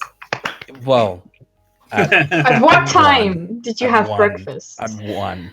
It's still lunch, Carlos. After my third meeting of the day at 1 p.m. I mean, it was 9 a.m. in Venezuela. That's fair. Actually, like 7 because the clocks changed. Yeah. Okay, thank you very much, everyone, for their questions. We're going to resume after the visions of death and destruction that Raphael just had. So we're back in court, and you are back. Like after the silver lion jumps, and you only see the blackness inside its mouth. Everything comes back to normal. Mary is having a conversation with the prince, and Agnes is with Plymouthis and the Twitter Primogen, and the one closest to you is Thomas, who just finished the conversation with his own son, with the Bruya Primogen. You are back in the close court. You're no longer in the fields. You're no longer surrounded by bodies that have died of this horrible plague that is yet to come.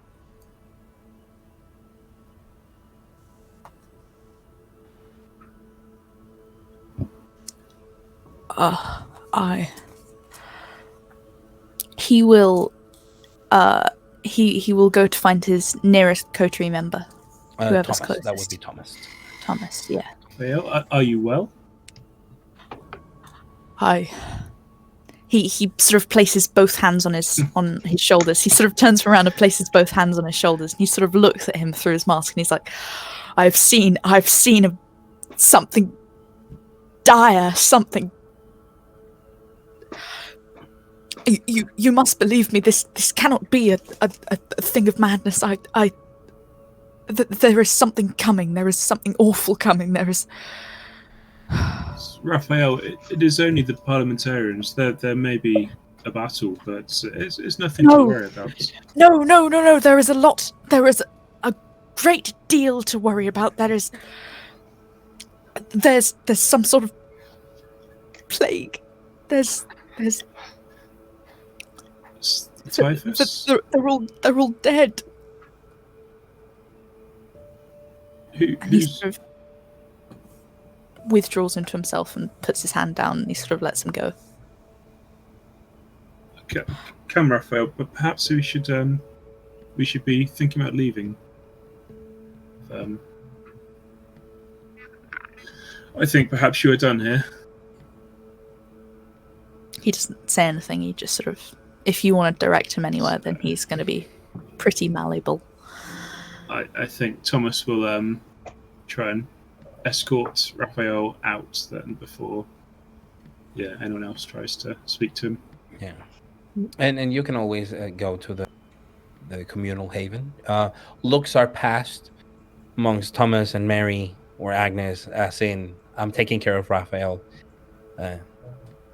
which is not. It's just something that has happened a couple of times in the past, but when it happens, you have always made sure that someone is with Raphael, and his visions tend to be, when he has them, turn to be very overwhelming. So, Agnes, Mary, are you going to stay in court and socialize, or are you intending to do anything else? It's late in the evening, it's past midnight. So... Well, I don't know what Agnes wants to do, but I think Mary would like to talk to Ian, just for a moment. That's where Agnes is, so you could just approach the ongoing conversation. Yeah, the conversation with William has ended, and I will definitely, by laws of etiquette, quietly leave and head over there. So when you arrive, she's in the middle of a conversation. And do you remember where we left it, Kirsty? Yes, I do. Okay. So you get to hear this as you approach Len. But after she says her piece is when you are close enough to engage in the conversation. I see. Your preference for him is... It's not unimaginable, but could I suggest that I perhaps have a talk with him? That perhaps, while you have not yet been successful trying to convince him of this cause, perhaps I could attempt to sway his mind, if that is what you wish. Oh, that would be most fantastic. What do you think? Yes. Convince him. Get him to agree. Spare us from war. Let the kind kill each other. And you see Ian, straighten himself as Mary approaches. Yes. Agnes, if you could please, I ask you, as my role as Primogen of the Toreador, please intercede on our behalf and talk to Giacomo Mazza. Yes. It could prove very useful.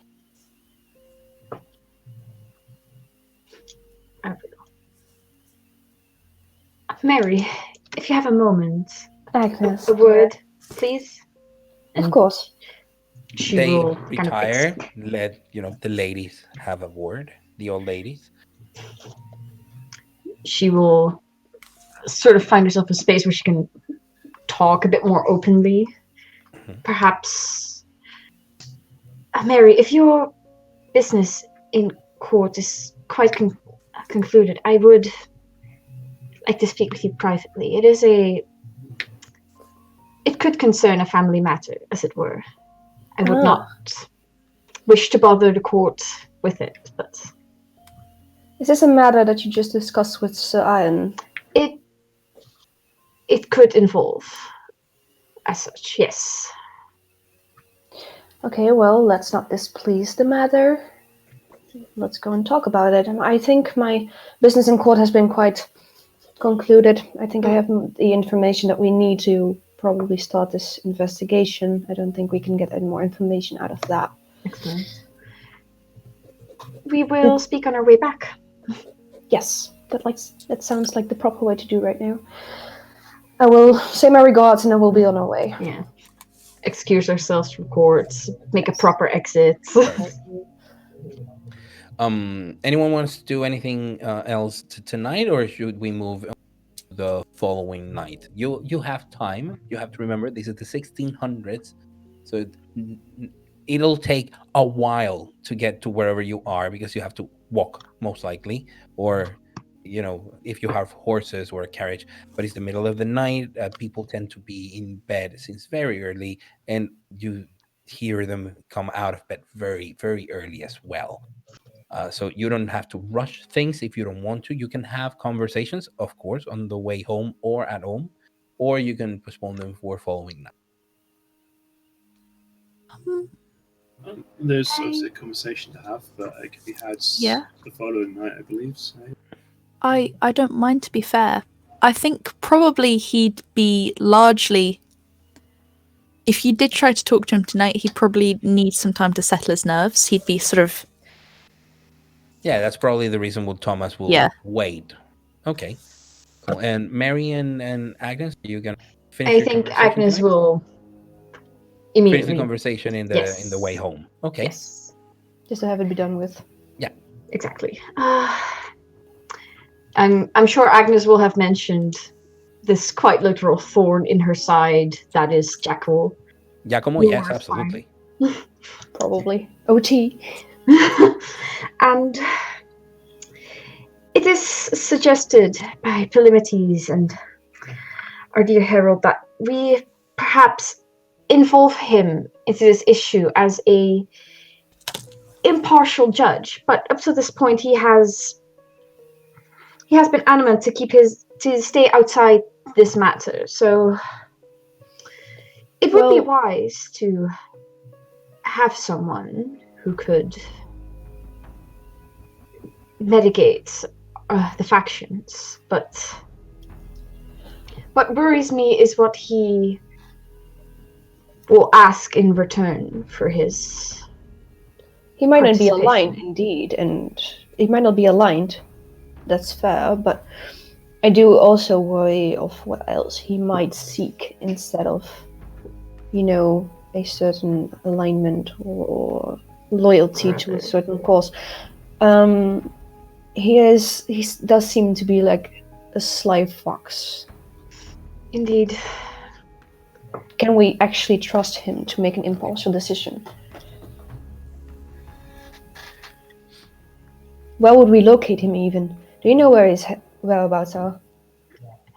Agnes would be able to find him, I imagine. Yes, yeah. He is there is a guild, guild, not guild with a T, guild with a D. The Society of Merchant Ventures, and there is also the Merchant Ventures School. He hangs around there. Right. Locating him would not be an issue, I believe, but indeed his impartiality in the matter and convincing him is what has proven to be an issue, as far as I know. Now, Certainly, given his profession and involvement within the city, I happen to have something that he could be interested in. However, I am not keen to see our family business diminished in any way. So this is where we have perhaps an issue. Because I fear, and I hope I'm incorrect, but I don't think I am,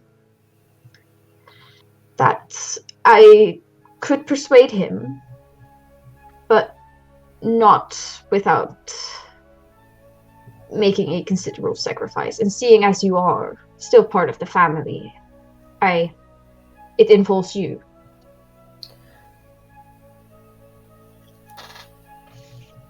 I have no idea what he might be asking of you. I know some of the tales you've told me about his past interest into the business. However, I will say that it's your decision to make, after all. I do appreciate that you're getting me involved in it, because the waves of effects will definitely squander with my own admirations, but I think it's a dangerous venture for you to be taking. It's not that you can get up above this situation if it does acquire him to have a part or the entirety of your business. But would it be worth it for now, for this? Are there other ways or other matters we can look into to find an impartial judge of some kind? Or does it have to be him?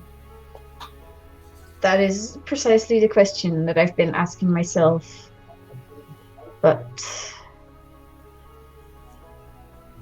off the top of my head, I cannot imagine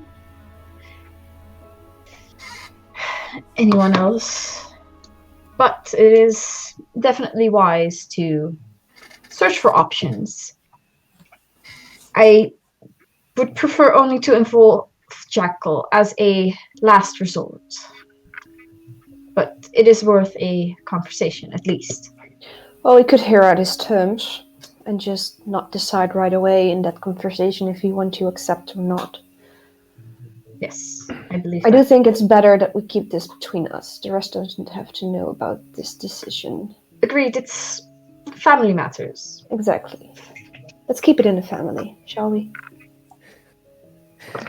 And with the secrets of the family, we will go to the following. So, if you will, for me, make a rouse check. We have a Swanky said, I want to have a special thanks to Dylan for being patient and helping with everything, and hungrier. Also he can go and see it. Agnes goes hungry, Thomas goes hungrier, and Rafa. The only person who keeps pace level is Mary. Everybody else jumps to hunger 2. So make sure to go in your character sheet at the bottom and click the clickety thingy that makes the hunger go to 2. It's a good thing to be a little bit hungrier. Ready for breakfast. Champa. And breakfast for you is not as an amazing affair as it could be. You are in the communal haven of the Coterie, which is a nice mercantile house that is at the size of a warehouse, in which the smell of the gutters is not prevalent. This is the side of the merchant's docks that is actually quite clean, heavily secured, patrolled by many people, both royalists and mercenaries, and the people, because this is one of the places where gunpowder is stored and moved around and sold, together with muskets and flintlocks and the weapons that the royalists are using to fight the war. These are the Fowler stores. So it's very safe. Just avoid fire and open flame. A good rule of thumb for any kindred. Yeah. Yeah. Needs to be quick if it goes. So, Thomas and Raphael. Okay. Is it just us The two stage here? is. Yes. The Fowler ladies spent the evening having discussions about the family business at the family house. So they will probably meet with you later. So you will have a chance before they arrive to talk amongst yourselves. Do I know the sparring grounds where Arthur's supposed to be? Do I know whether that would be likely frequented by mortals as well, or is that likely to just be kindred there? It is usually kind during the day, but in the evening, a lot of people that show up there are either drunk, making it an easy feeding ground, or kindred. So it becomes like a place in which kindred or soldiers meet, but usually they have their little areas. Okay, I was just advised to take backup, and it depends on who's going to be there, which backup I attempt to get. Yeah. So it's probably your roundhead friends. Well, they would be mortals, so yeah. Yeah, but they could be there. Oh, they could, yeah. Otherwise, I could ask the French duelist if you'd mind accompanying me. Guillaume. Yes, you can ask him as well. So you can go with if we think it's going to be kindred only, I would simply ask Guillaume. Yeah, you can ask any of the urchins in the area that Agnes makes sure to have around, just because it's convenient for messaging, and if you pay them well and give them food from time to time, they make sure that no other people come here and try to steal stuff. So she keeps her business tight, and you just send word.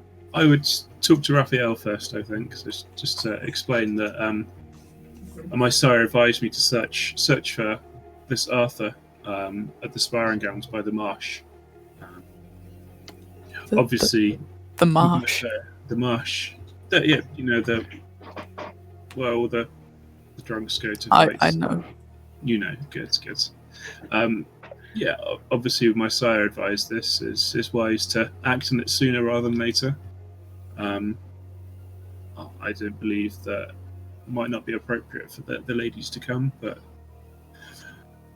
I can either have some mortal allies of mine attend, or I could possibly send a message to another friend, because as you might be aware, I'm not the most popular person. I will come with you. That would be great. I'm thinking of inviting another as well, if that's okay with you.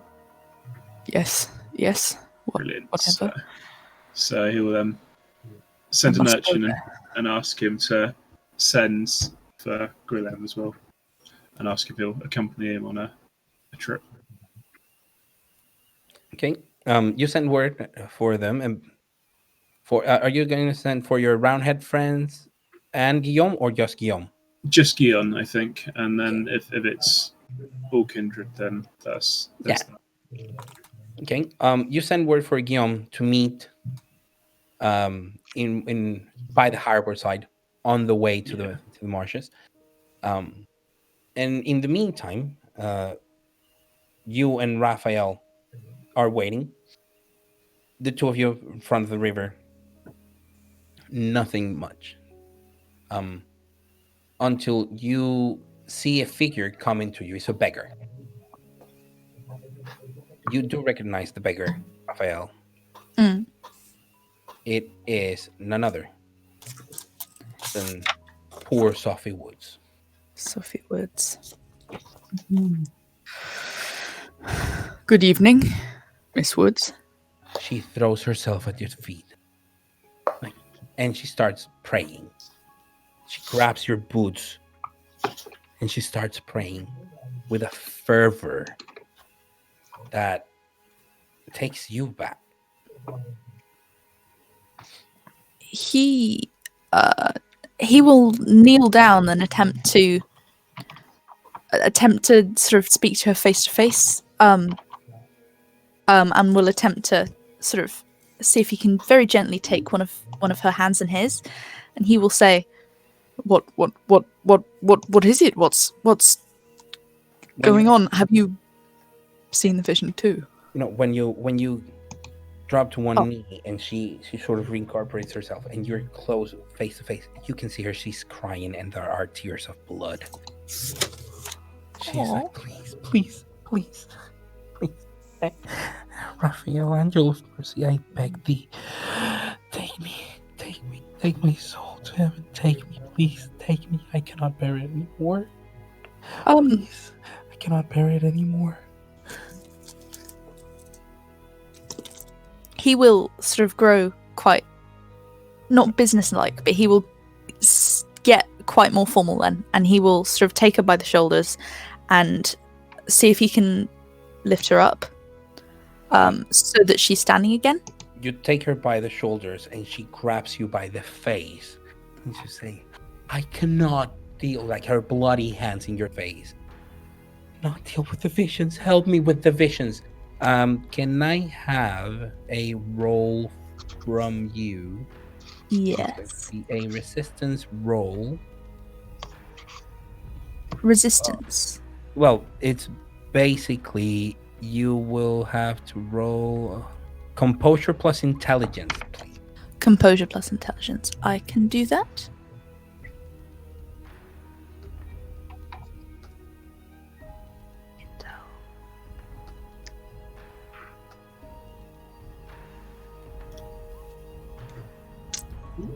Ooh. That is, well, those two successes on the A crit. that are green is a crit win, so that will count for 4 plus 2 on the hunger dice. That's 6 successes, critical win. Nice. It's a good roll. So I've never done that before. I'm quite pleased. So this is the best way to get that, because it's a critical win. Not only, like, what she's doing, because you can do this too. Sometimes sinners need to be told, and sometimes the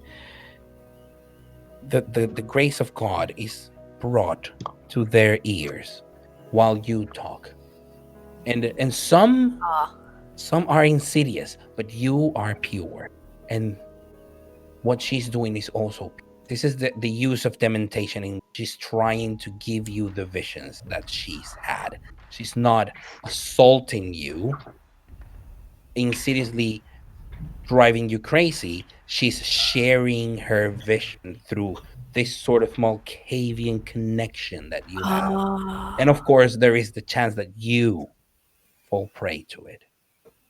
The visions are of souls, of beings of light that immediately start growing darker and darker until they are nothing but a thin thread, a plume, a vein, a black vein.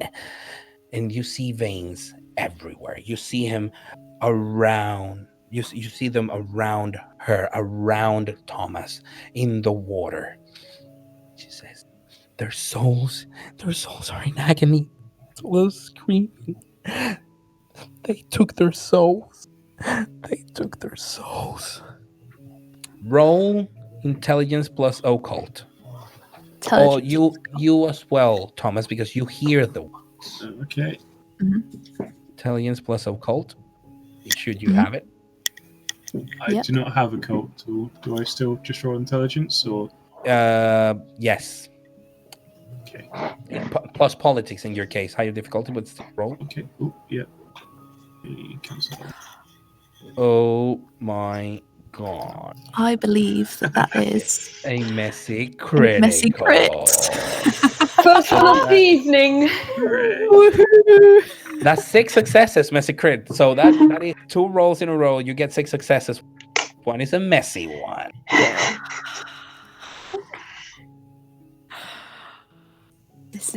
He's gonna be having a good time. How about Thomas? Whoa! Oh my god! Oh my god! 5 successes, critical win. So both of you. Coincidence? You. I think not. I think not. Both of you understand what she's saying. They took their souls, the veins, diablerie. Okay, your face in this moment is worth it. Just for that, for the face of you. She is. Thank you, Carlos. She speaks of them taking the souls. I saw them take those souls, and now their halo is tainted, and I cannot bear it. I can hear them still. They're fighting to be freed. They want to go to the Lord and Creator. Please help me. Please give me sweet release. Let my soul be like that. Don't let my soul be like that. So you say, tell us who took Your the soul will souls, not be like who that. who committed this. So you know, that is diablerie through politics, and it was at difficulty 5 using politics, difficulty 3 for occult. You know it because Amaranth is punishable under Kindred law by final death with a blood hunt, and there are things, and of course the question comes as what is it? So you know it from the perspective of how bad it is and how wrong it is according to Kindred law, and especially the Camarilla law. You know, Raphael, that is bad from the spiritual point of view. Who took the souls? Arthur did. Arthur and that Nosferatu and that woman. I cannot. What are their names? Arthur and The Nosferatu and she's mentioning a Nosferatu.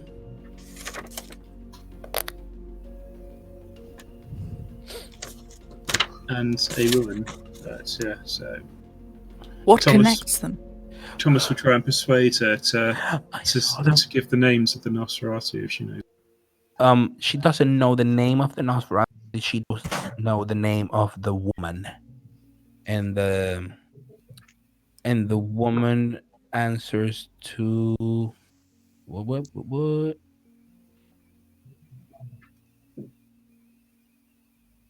Rose. Her name is Rose Abbott. Rose Abbott. Anything similar to Rosalette or? No. Isabeau Roselette is a French Roselette. It's a Okay. French surname. This is Rose Abbott. Rose Abbott. And she is a Tremere. An Anarch Tremere. Sorry, an independent Tremere. Nope. I read it right the first time. She's an Anarch Tremere. And she doesn't know the Nosferatu, but she knows he's an independent one. She describes the man. It's a man that has a sort of sideways, like his shoulders are going sideways. Like he's not he doesn't have a hunch. Like he has severe scoliosis. That would be the way to describe it nowadays. He has severe scoliosis. But she will tell you of this Nosferatu, this small foreign man. And I saw them. I was taken. I went through the streets. I went through the chapel, and I saw them dump the body of the woman in the river. After Rose was done with it, and then Thomas did the same. A night later, and they made me watch, and they made me stay silent, and I cannot do this. I cannot do this, Raphael. Help me, Raphael. Come with me. We must go to the chapel. We must see where this took place. Maybe it would clear the mind. Maybe my angel would be more forthcoming with signs of the future. Sorry. If this is true, we should go to the sheriff, right? Prince. Well, you have been tasked to finding them, and now you have an accusation. Well, exactly. But if it's There an is no accusation- sheriff currently. He died on 2 years ago with the Okay. fall of the. then if we take this to the prince and an accusation like this, then perhaps a blood hunt would be declared, and But what? This. We must find solid evidence.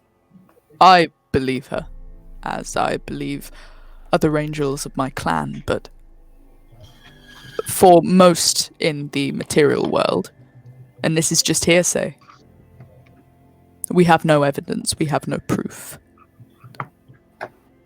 well, very well then. We must Sure. notify the women, and then we must work together as some sort of team to discover. This makes it even more urgent my mission tonight to apprehend Arthur. I shall wait for Guillem, and we shall go to the sparring grounds at the marsh. Very well. I am conscious of the time, Amy, and so to close it out with Raphael before you leave us for tonight. Mhm. You agree that Thomas will indeed have to go and apprehend this man, Arthur, but you cannot leave a soul like that. You cannot Yeah. leave her to suffer. Mhm. So Raphael will definitely take her and go back to the chapel. Try and send word to his sire so someone can come and console her. She will ask to be Number 7, your time is taken. up. Yep. She Yeah, will. we're just finishing up. Okay. So there is no. Don't worry about it. We knew this. That's what we're doing a closing scene with. Exactly. We knew it. It's not an unprecedented thing. Don't worry about it. And Sophie will be in a very bad shape, and your sire believes that the greatest kindness will be to bring her to Torpor. Ooh. So rests and she's protected. And the best place so the touch corruption does not get to her will be to do so in the crypts of the chapel, while she can remain in torpor while people above her pray for her soul. Ooh. This will be very difficult because this veins that he saw are a corruption of the soul, and they feel like the type of thing that will kill you from inside. But so did the plague. Now Raphael will be a herald of the bubonic plague 11 years before it even happened, 21 years even before it even happens. So for the next 2 decades, Raphael will try to warn them, but no one will listen. Thank you very much for joining us, Amy. Thank you. Thank you very much. It's been fantastic. And we will continue. Thank you. Take care. You too. Have a lovely rest of the evening, everyone. Bye. Bye. Well, No! we hung up. No. If we're looking very weird, it's because Amy had a disconnection. That's what we're going with. But don't how do you call it? Don't panic. Don't panic. That is the appropriate word. We will try to fix it as soon as possible. Yes. Okay. The ladies. Where are the ladies? I. There we go. Oh, here we go. Oh, sorry.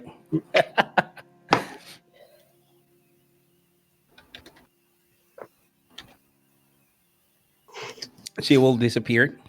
Like, well, she's muted, Shortly. and she will disappear from the screen. She's gonna have her icon, but we can continue.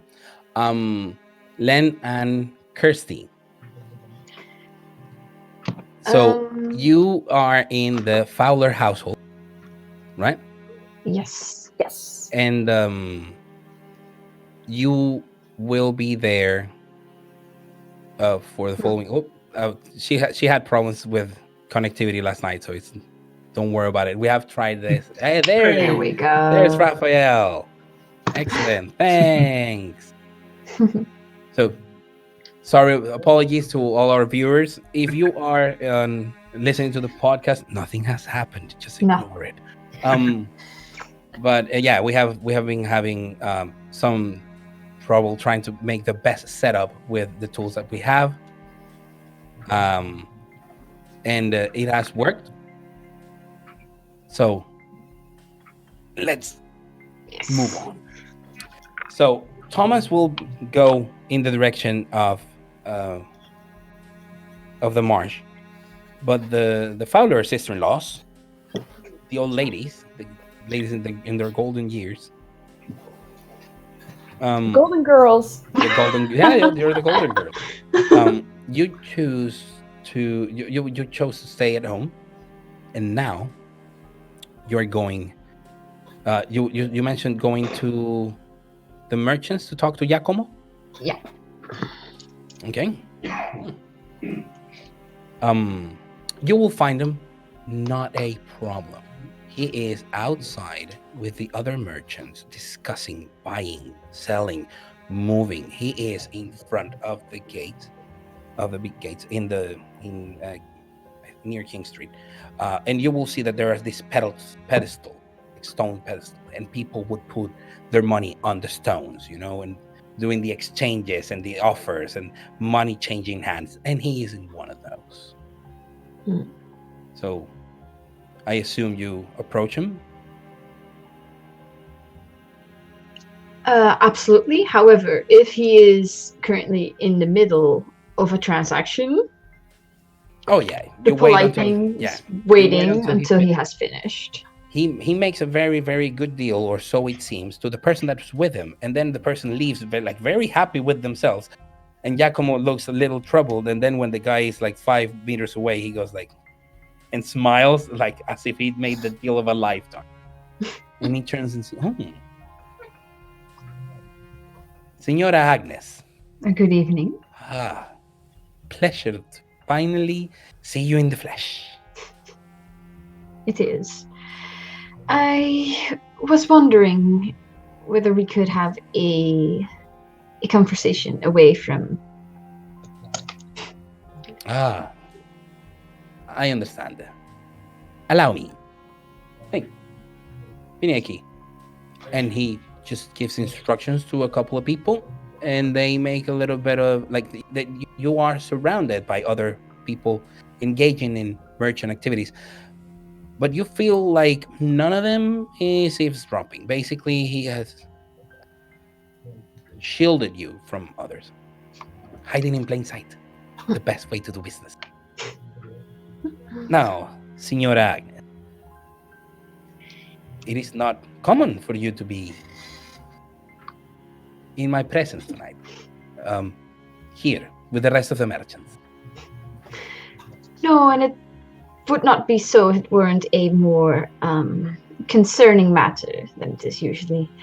It has come to my attention that you have been approached to perhaps medicate in an issue between the factions. See. I have come to speak with you about that once again. They are very Ah, quella palabra, la parola. You're very adamant that I engage in your little um quarrels between the factions. No, no.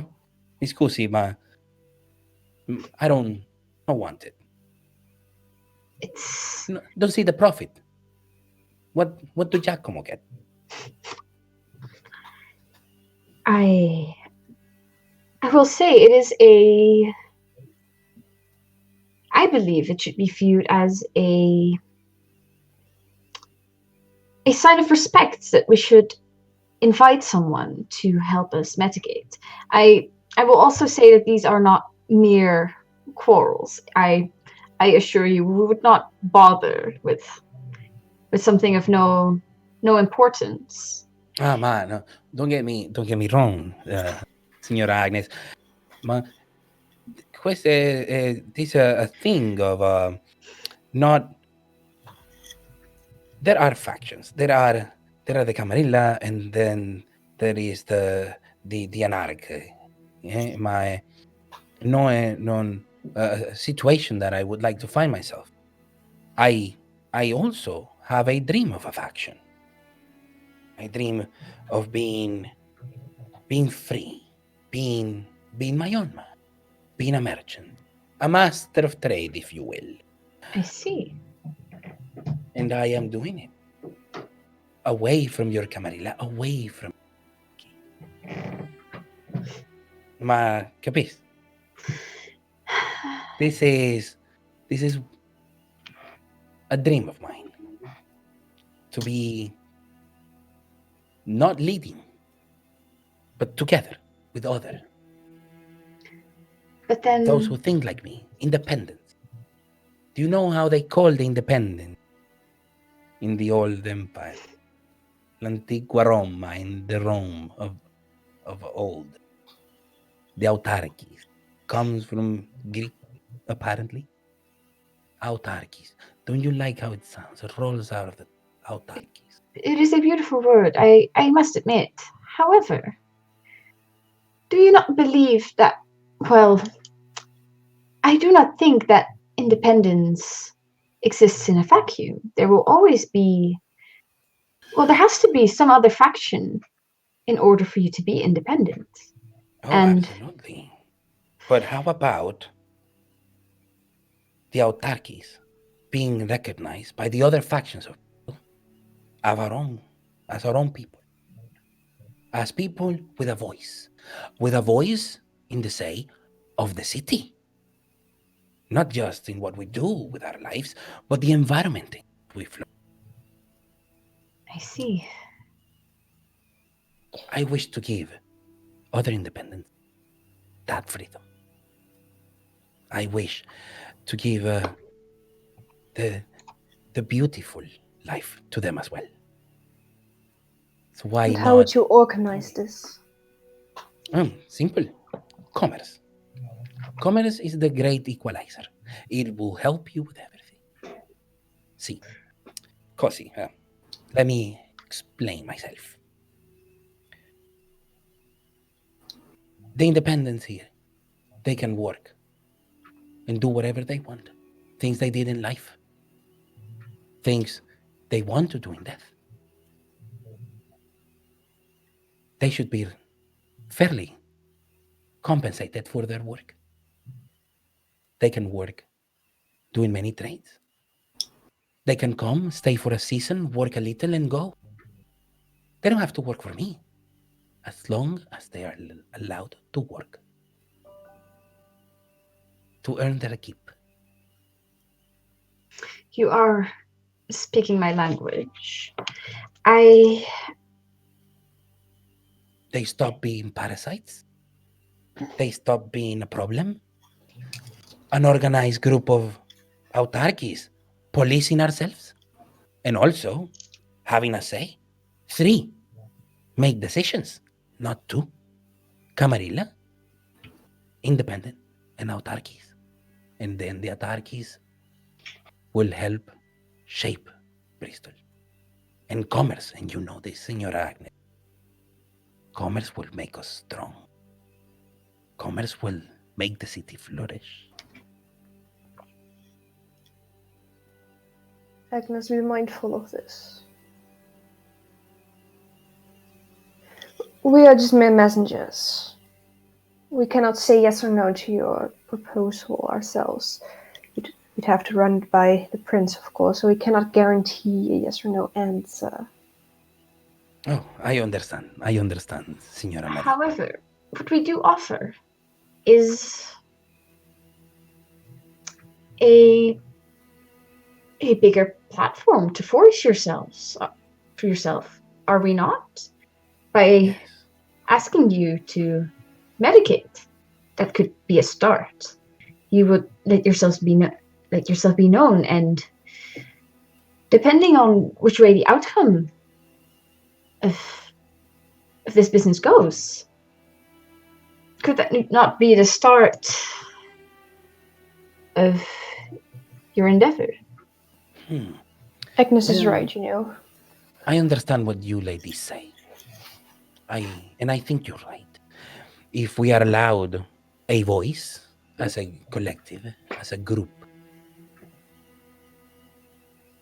then we have to show that we are able to be just, to be true.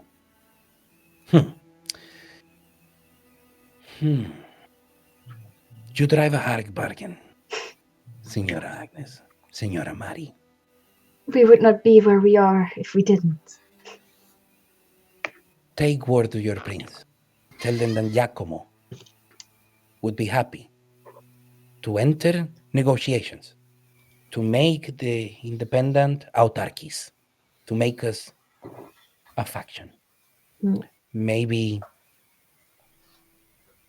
if the Council of the Anarchs can be convinced, we can officiate that adjudication that you mentioned. I would be happy also to help bring the truth to the fore. I think that's quite an interesting proposition, and I do enjoy the sound of that. Not only that, but the new faction could provide many a new opportunity for, well, other kindred as well. Yes, you understand, Mrs. Mari. Senora Mari, you are right, completely.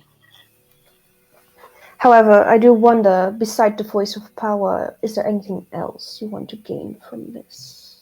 What else would I need? Of course, as a faction, we would be allowed some of our existing domains, but now we would have the protection of them. I'm also looking after them. Some of the areas here are not even given to Kindred. Anarchs and Camarilla fight for it. Sometimes they fight in the household or in the back garden of one of my fellow independents. So we would want also to be safeguarded against the depredations of larger factions. It's something we definitely, I think, can propose to Prince William. Can we guarantee a yes or no? We do not know. But I do agree with Agnes that this is a great way to put yourself out there in a position that is responsible enough to be recognized by the other factions. If this goes well, like Agnes is saying, you can be respected, and it will be a very good addition to your curriculum vitae. Molto grazie, signora. Molto grazie, signora. You are making this Venetian merchant much happy. Have a lovely evening. Buonasera. The same to you. And I think okay. Have a lovely evening. I think I saw the video just. Oh, there you are. Hey, hi. No, my video went crazy for a second. Okay, I was just wondering All right. what happened. The thing is that it looked like it was stopped and it looked like you were gonna talk, and then. Oh, okay. No, that's. So thank yes. you. Yeah. So you will take word. Yes. Yes. Guillaume accompanies you. Do you mention this to him in the way?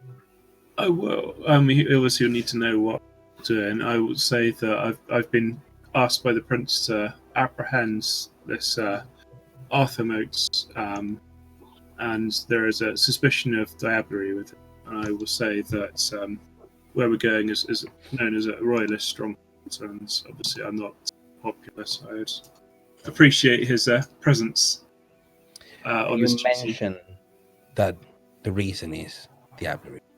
I will mention there is suspicions of diablerie, Sacre accusations. bleu. This is not.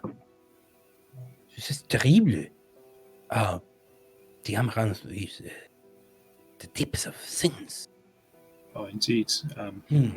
Yes, he must be apprehended, and he must be. We must take him to the prince, and he must. Directly. Yes. I am honored to provide my sword and my skill to help you in this endeavor. Let us proceed. And he starts walking. He looks like his stance, his gait, even he's changed. He walks like a man of. He is. He feels like. He looks like Mary looks like she is in the greenhouse, in her element. But for Yom, it's going to be the dwelling, the anticipation of the melee. That is what looks to be his element. Not chaotic combat, not the battlefield. The gentleman's duel. You reach the marsh, which is not as marshy as expected. Actually, these past few months have been more merciful. Not as much rain, but still, the soggy ground slightly gives way to you, and you recognize the place where you will see Arthur sitting in one of the rocks with his friend Simon, and they are having a small chat together. Are there anyone else around? Any mortals, or is it just the two of them? There are a couple of mortals that look your way, and you recognize a couple of cavaliers that recognize you. No one is making a move just yet. Okay.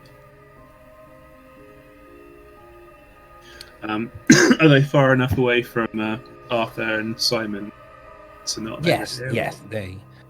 They are like everybody is minding their business, and it's quite spread out. Okay. Imagine this is like a public park nowadays, but in the evening, Yeah. with very few people huddled near So- the small places where there's fire. We'll approach Arthur and Simon then. Obviously not drawing a sword yet. But I'm just going to keep it civil. For now. So Simon Winters and Arthur Motes. I've been instructed to accompany you back to the prince. There have been certain rumours going around, and the prince desires your company immediately. Simon looks back at Arthur.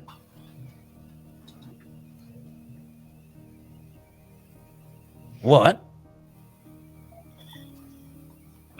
I said, Prince William, this city, desires your presence immediately. Will you accompany me? Yeah, he puts his hands on his hips. You know.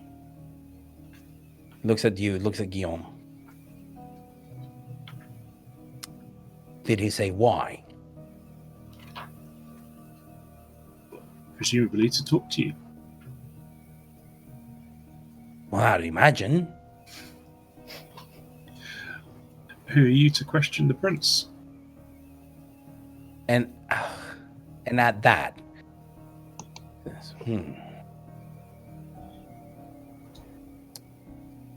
all right. Lead the way then. And Arthur from behind is like, not so fast, Simon. We're not questioning the prince. We question this bloody roundhead. Lamentarians making a mess of things. So this has got nothing to do with Kime politics. I brought Guillaume here, a Frenchman who's as far from a parliamentarian as you could possibly get, and yet he is here to help me carry out these duties. He bows, enchanté, and Arthur turns around and is like, a bloody French? You bring a Frenchman, parliamentarian and a Frenchman, and you're going with them, Simon? Simon is wise enough to... Can you do, please, a Fury Frenzy check? Oh, great. Because he's being visibly... I'm making a Fury Frenzy check for Guillaume as well. I think that he's, unlike you, he's not a Bruya, so he doesn't have a penalty. So you would, on the... I'm not sure how to do the penalty on this, so I just click it. I'm not sure. You kill Frenzy. Yeah. You put the options of your willpower and submit, and your humanity and submit, and then it asks you for modifiers. Cool. Humanity. Do I put my total humanity or your total humanity? But your current willpower. So if you've used willpower, then it's not yet. And then -1 in modifier. -1. Well, minus Vinceverdi in your case. Yeah. Fail. Roll. Probably will do. Oh, $4. Come on. You feel the beast trying to take over. You hear this man not only insult you, but insult your friend. I mean, you're not like long friends from whatever, but I mean, you are making you're giving them a courtesy of introducing Guillaume, and you're being reasonable in your argument. And these bloody royalists, they are seeing things black and white as they use, doing politics, and your beast is there. But your mind says, if he is guilty, he's gonna... You said it to Raphael. Guilty. He's gonna, or you heard it from Mary. Sorry, if he's guilty, he will try to hide, but doesn't have anything to fear. He won't. And Simon looks like he has nothing to fear. Arthur does, and that makes him more guilty in your eyes, but in your reasonable mind, not in the whole bestial manner. Oi.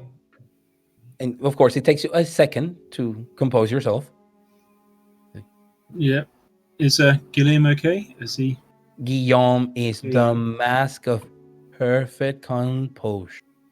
I mean, he is a toreador whose beautiful environment is the dueling. He's a man that is waiting for... He's itching for swords to be drawn so he can wait. And then draw his sword and say, I had no alternative. You know this. You can see it in his eyes. It's not a great idea because you're going to be, a known parliamentarian fighting known royalists in the middle of the marshes. Not going to go well for you and Guillaume. Or will it be? I mean, I never know. Who knows? Who knows? So Thomas is going to address Simon again. Mm-hmm. So whether or not your friend agrees to come willingly, it would be in your best interest to visit the prince. Obviously, if I'm making this up, then you will lose nothing. But the prince has asked to see you, and it would be better to visit him now. Okay. So I would ask you to step away from your friend here before he does something stupid. I like it. Give me a charisma plus persuasion roll. Okay. Charisma. God, I look at this chat with all of this critical. Please don't make it a critical. Whoa. Okay, it's not a critical win. It's not a critical win. That's good. Are you gonna roll green those 2 twos. dice? Sorry? So I have some green 2s there. Oh yeah, it's because you got a 10, but it's only 1. Ah, okay, cool. All right. So If you hover with your mouse, you can see that it's 110. Oh yeah, cool. Yes. Shall I willpower it? Yeah. Well, Okay, reroll. So you use the willpower reroll. Reroll 2 dice because you only had where is that? 2 I dice. saw it somewhere. Under willpower, you have Oh, there it is. Yes. and it'll be 2 dice. Let's go. Yeah. That turned it into another success. So you have a total of 4 successes. Yeah. Okay. I mean, I'm rolling.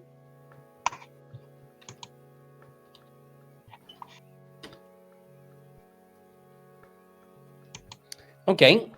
So it's tight.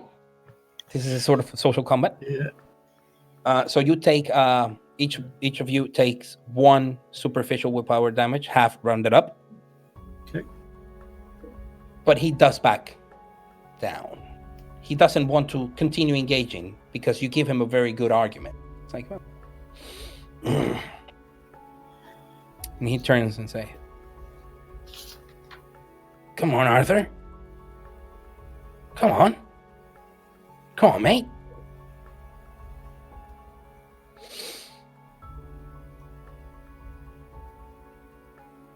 And he looks at you. He stares at you. Do you back down? Well, of course not. No.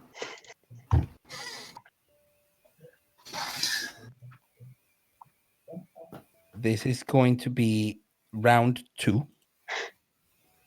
Okay. Social combat.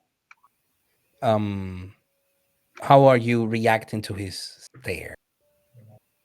I will attempt to persuade him again. Okay. Obviously not going to back down, but I'm going to try and talk him into it and say, "Don't be silly. It's not the time or the place for this. To come and explain yourself to the prince." Can I use awe? Yes, you can use awe. Yeah, you can use awe. It'll give you an additional die. So you're using presence 1 awe. Yeah. It's going to be this is going to be a composure because you have to keep it inside. This is more like a social resilience kind of thing. You're just sort of deflecting his attempts at intimidation. It's going to be composure plus persuasion. You add your 1 die from awe. And he rolls his vision. Okay. Are you gonna re-roll that? You have 3 re-rollable dice. Yeah, that's my last roll. Ooh, so after this you end up impaired. Would you do it? Yeah, I'm re-rolling. For the good of Bristol. Yes. Right. Okay. Guillaume has been silent until now. You again. You end up with 2 successes. Guess what? This is the Knight of Ties. Get another superficial willpower, so half rounded up, so that 1 aggravated willpower damage. Yep. He doesn't want to back down, and Guillaume is the one who steps up and says, "Allez, mon ami. Please. Please." And he looks at the sword hilt. "Please. Would you come with my friend? Or will you do something silly?" And that is, like, he is actually trying to goad this Bruya into combat.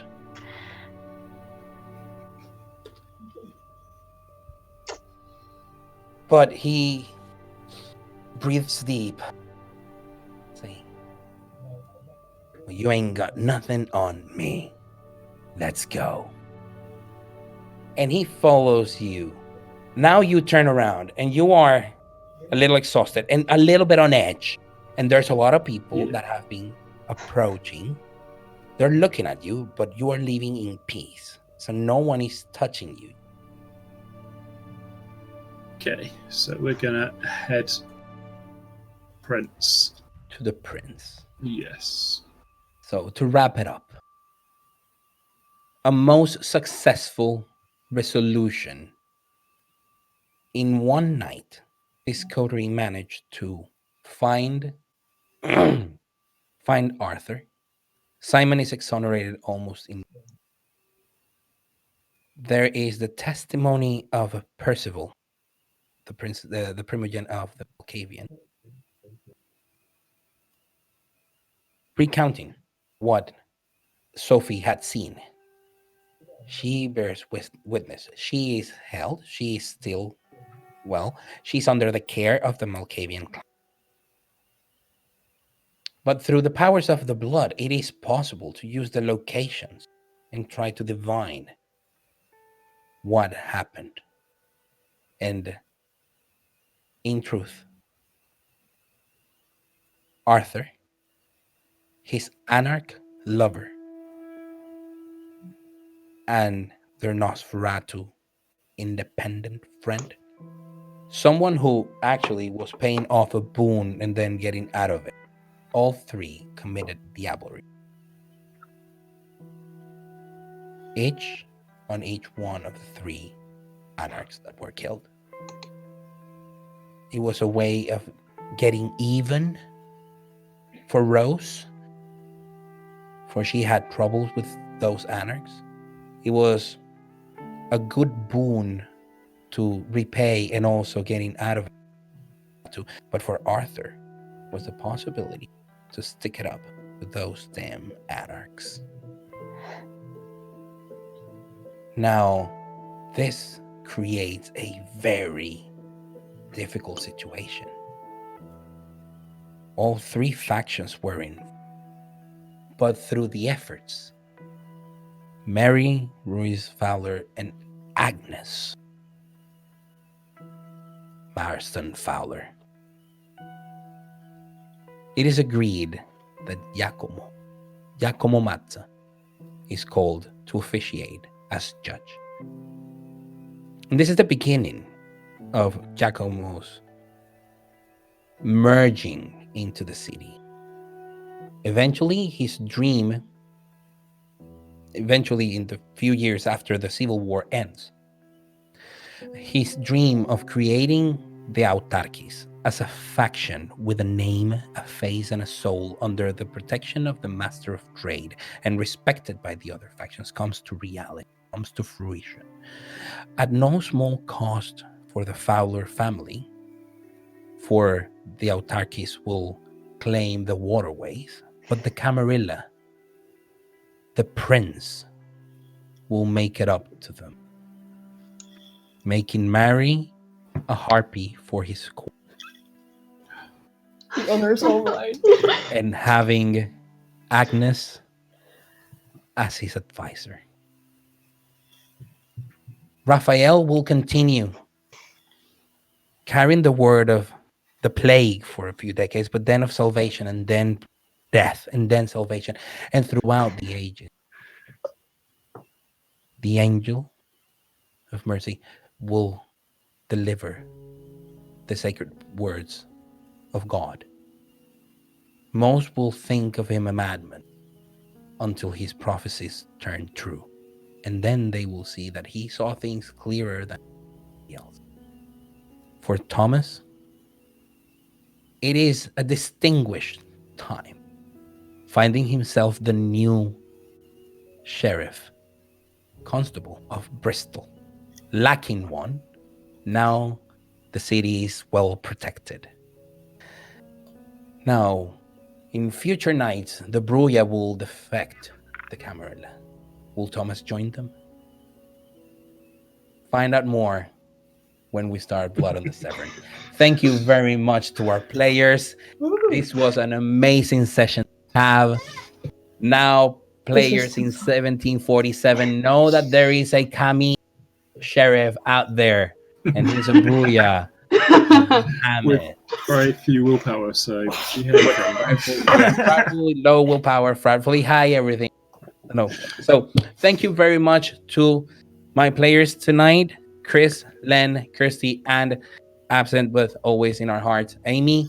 Thank you very much, Dylan. Our take goal. This is the Dylan Appreciation Week. This has been Blood on the Severn Beginnings, 1645, the first on a trilogy of backstories or prologues for a chronicle, Blood on the Severn. Nothing else to say that stay safe, love each other, wash your hands, and we will see you next week for Blood on the Severn Beginnings 1878. Let us meet our kindred autarkies of the newly formed faction in the Victorian era. Until then, I'll leave you and love you. Take care and good night. Bye. Good night. Goodbye.